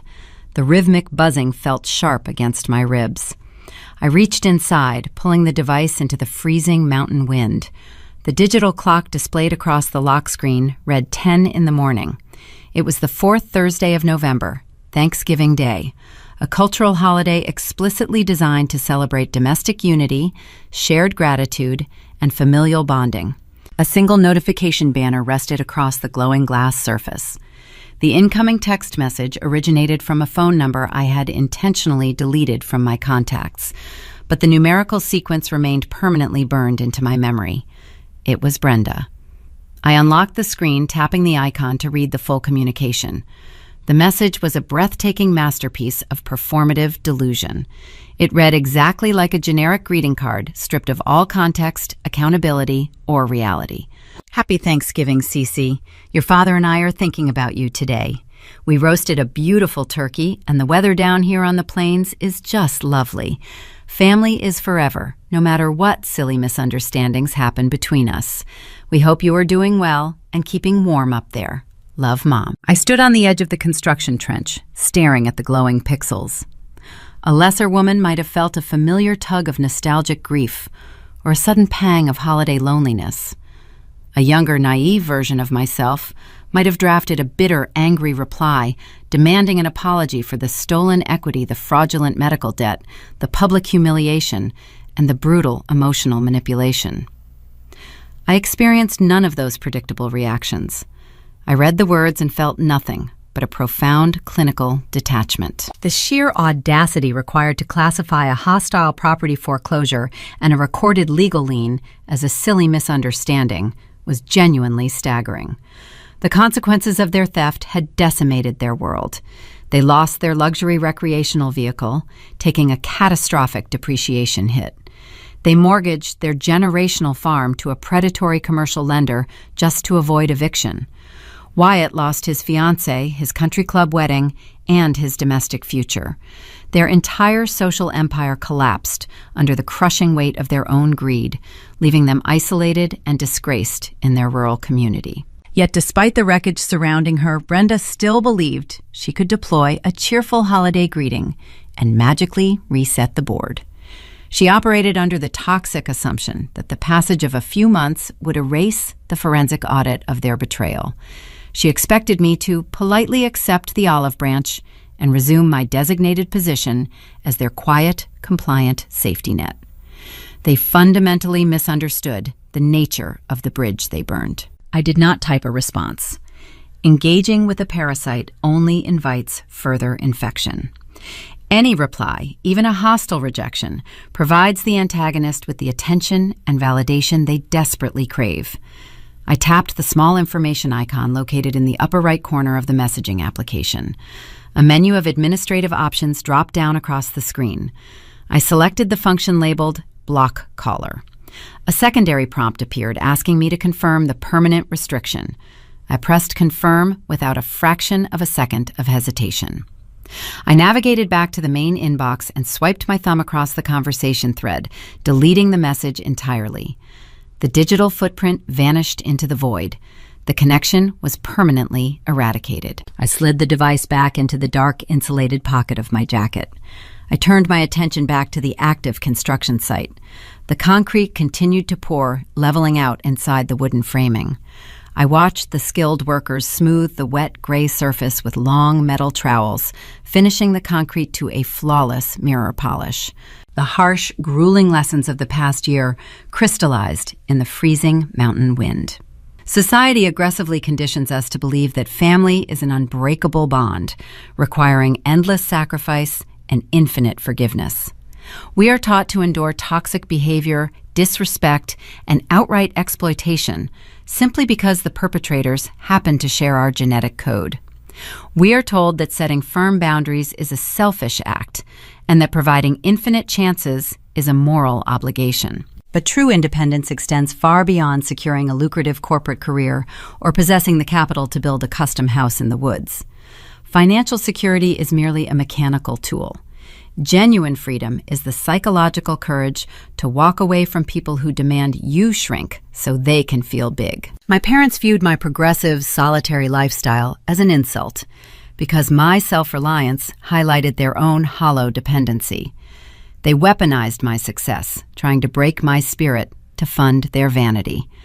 They expected me to remain the obedient fixer, stationed permanently at the bottom of their hierarchy, ready to deploy my assets upon command.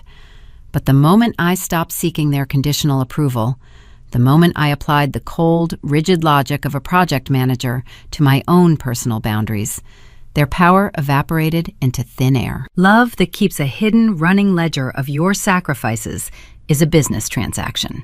Love that requires you to bankrupt your own peace to fund someone else's delusion is a threat. The heavy diesel engines eventually idled down, transitioning into a low, quiet rumble.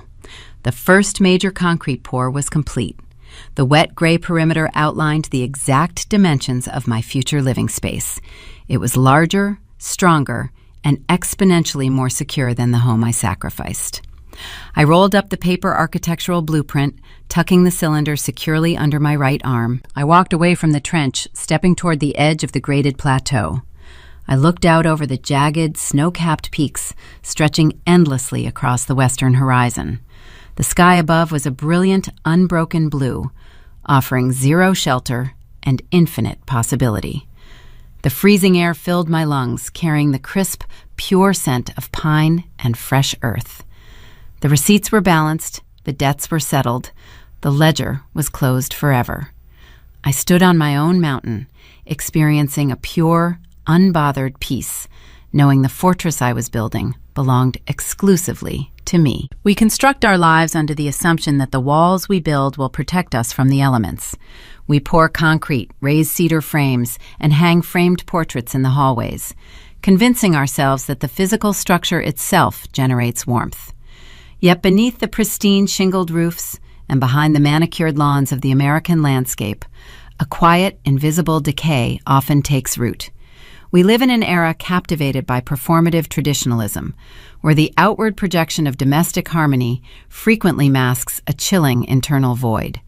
The turbulent dynamics we witness inside the modern family unit are not merely a crisis of economics or shifting generational norms.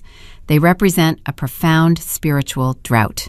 From the vantage point of a spiritual practitioner observing the frantic rhythm of modern society, the chaos within the home is a direct reflection of our neglected inner worlds. Society operates on a relentless treadmill of outward acquisition. We are aggressively conditioned to seek validation through the accumulation of status, the luxury vehicle parked in the driveway, the extravagant country club wedding designed to impress distant neighbors, the illusion of an unblemished ancestral legacy. But when we prioritize the facade over the foundation, we forfeit our own humanity.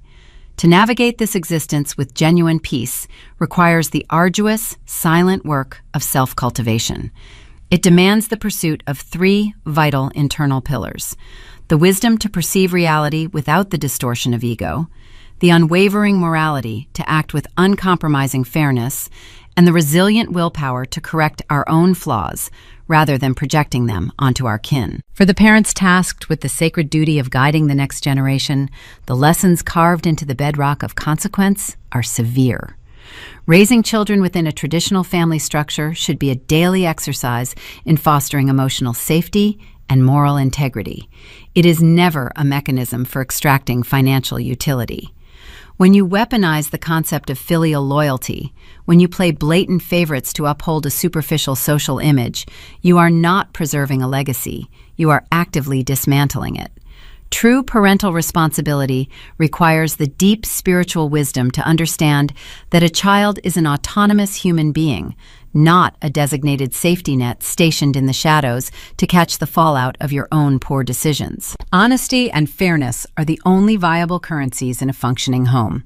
If you treat your independent, successful child as an expendable resource while shielding the compliant, conventional child from basic accountability, you breed a toxic resentment that no amount of forced holiday gatherings can cure. Emotional awareness means recognizing that a single daughter building a self-reliant life in the mountains possesses the exact same intrinsic worth as a son standing at a wedding altar.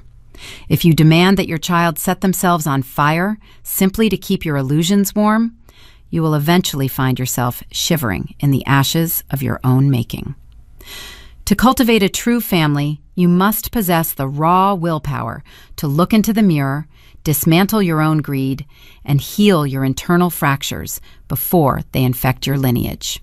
For the younger generation, for the individuals who have spent decades contorting themselves into the role of the reliable fixer, the awakening is often painful, but fundamentally necessary. American society subtly conditions you to believe that endurance in the face of familial exploitation is a noble virtue. We are taught that yielding to the demands of our elders, even when those demands are unjust and predatory, is the ultimate expression of love. This is a dangerous spiritual hemorrhage. Your intrinsic value is not measured by your capacity to absorb mistreatment. True independence is not merely a financial status or a physical deed to a property. It is the psychological fortitude to distinguish between genuine affection and a parasitic business transaction. To cultivate your own resilient spirit, you must recognize that setting firm, unyielding boundaries is not an act of cruelty. It is the necessary architecture of your own survival. Walking away from a toxic ecosystem does not make you a failure or a traitor to your bloodline. It makes you a survivor who has chosen to preserve your soul rather than finance a comfortable lie. Healing requires the willpower to stop auditioning for the approval of those who have already decided you are unworthy. You must build your new foundation on the solid bedrock of your own truth, far away from the shifting, unstable sands of their entitlement. Ultimately, the pursuit of a better life, one rich in wisdom, morality, and resilience, requires a radical departure from the hollow metrics of societal success. The parents who manipulated a crisis to steal a home suffered from a terrifying poverty of the spirit. They lacked the resilience to live within their means, the morality to protect their own blood, and the wisdom to realize that peace cannot be purchased with stolen equity. When you cultivate inner truth, the frantic need for outward validation evaporates entirely. You no longer require a chrome-plated monument in your driveway to announce your worth to the neighborhood. Your quiet, unbothered presence becomes your greatest asset. We all harbor blind spots, those dark, unexamined corners where our own obligations and entitlements blur into a comfortable fiction. Take a moment to look into the mirror of your own life. Are the foundations you are pouring built on truth, or are they resting on the fragile expectations of others? If this narrative resonated with a quiet, unspoken reality inside your chest, if you recognize the subtle cracks in your own domestic architecture, we invite you to join our journey.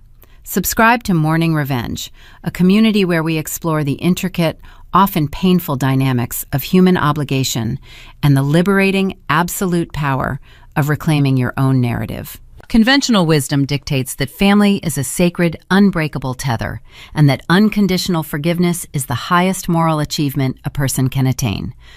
But perhaps that is the ultimate cultural illusion, meticulously designed to keep the exploited permanently anchored to their exploiters.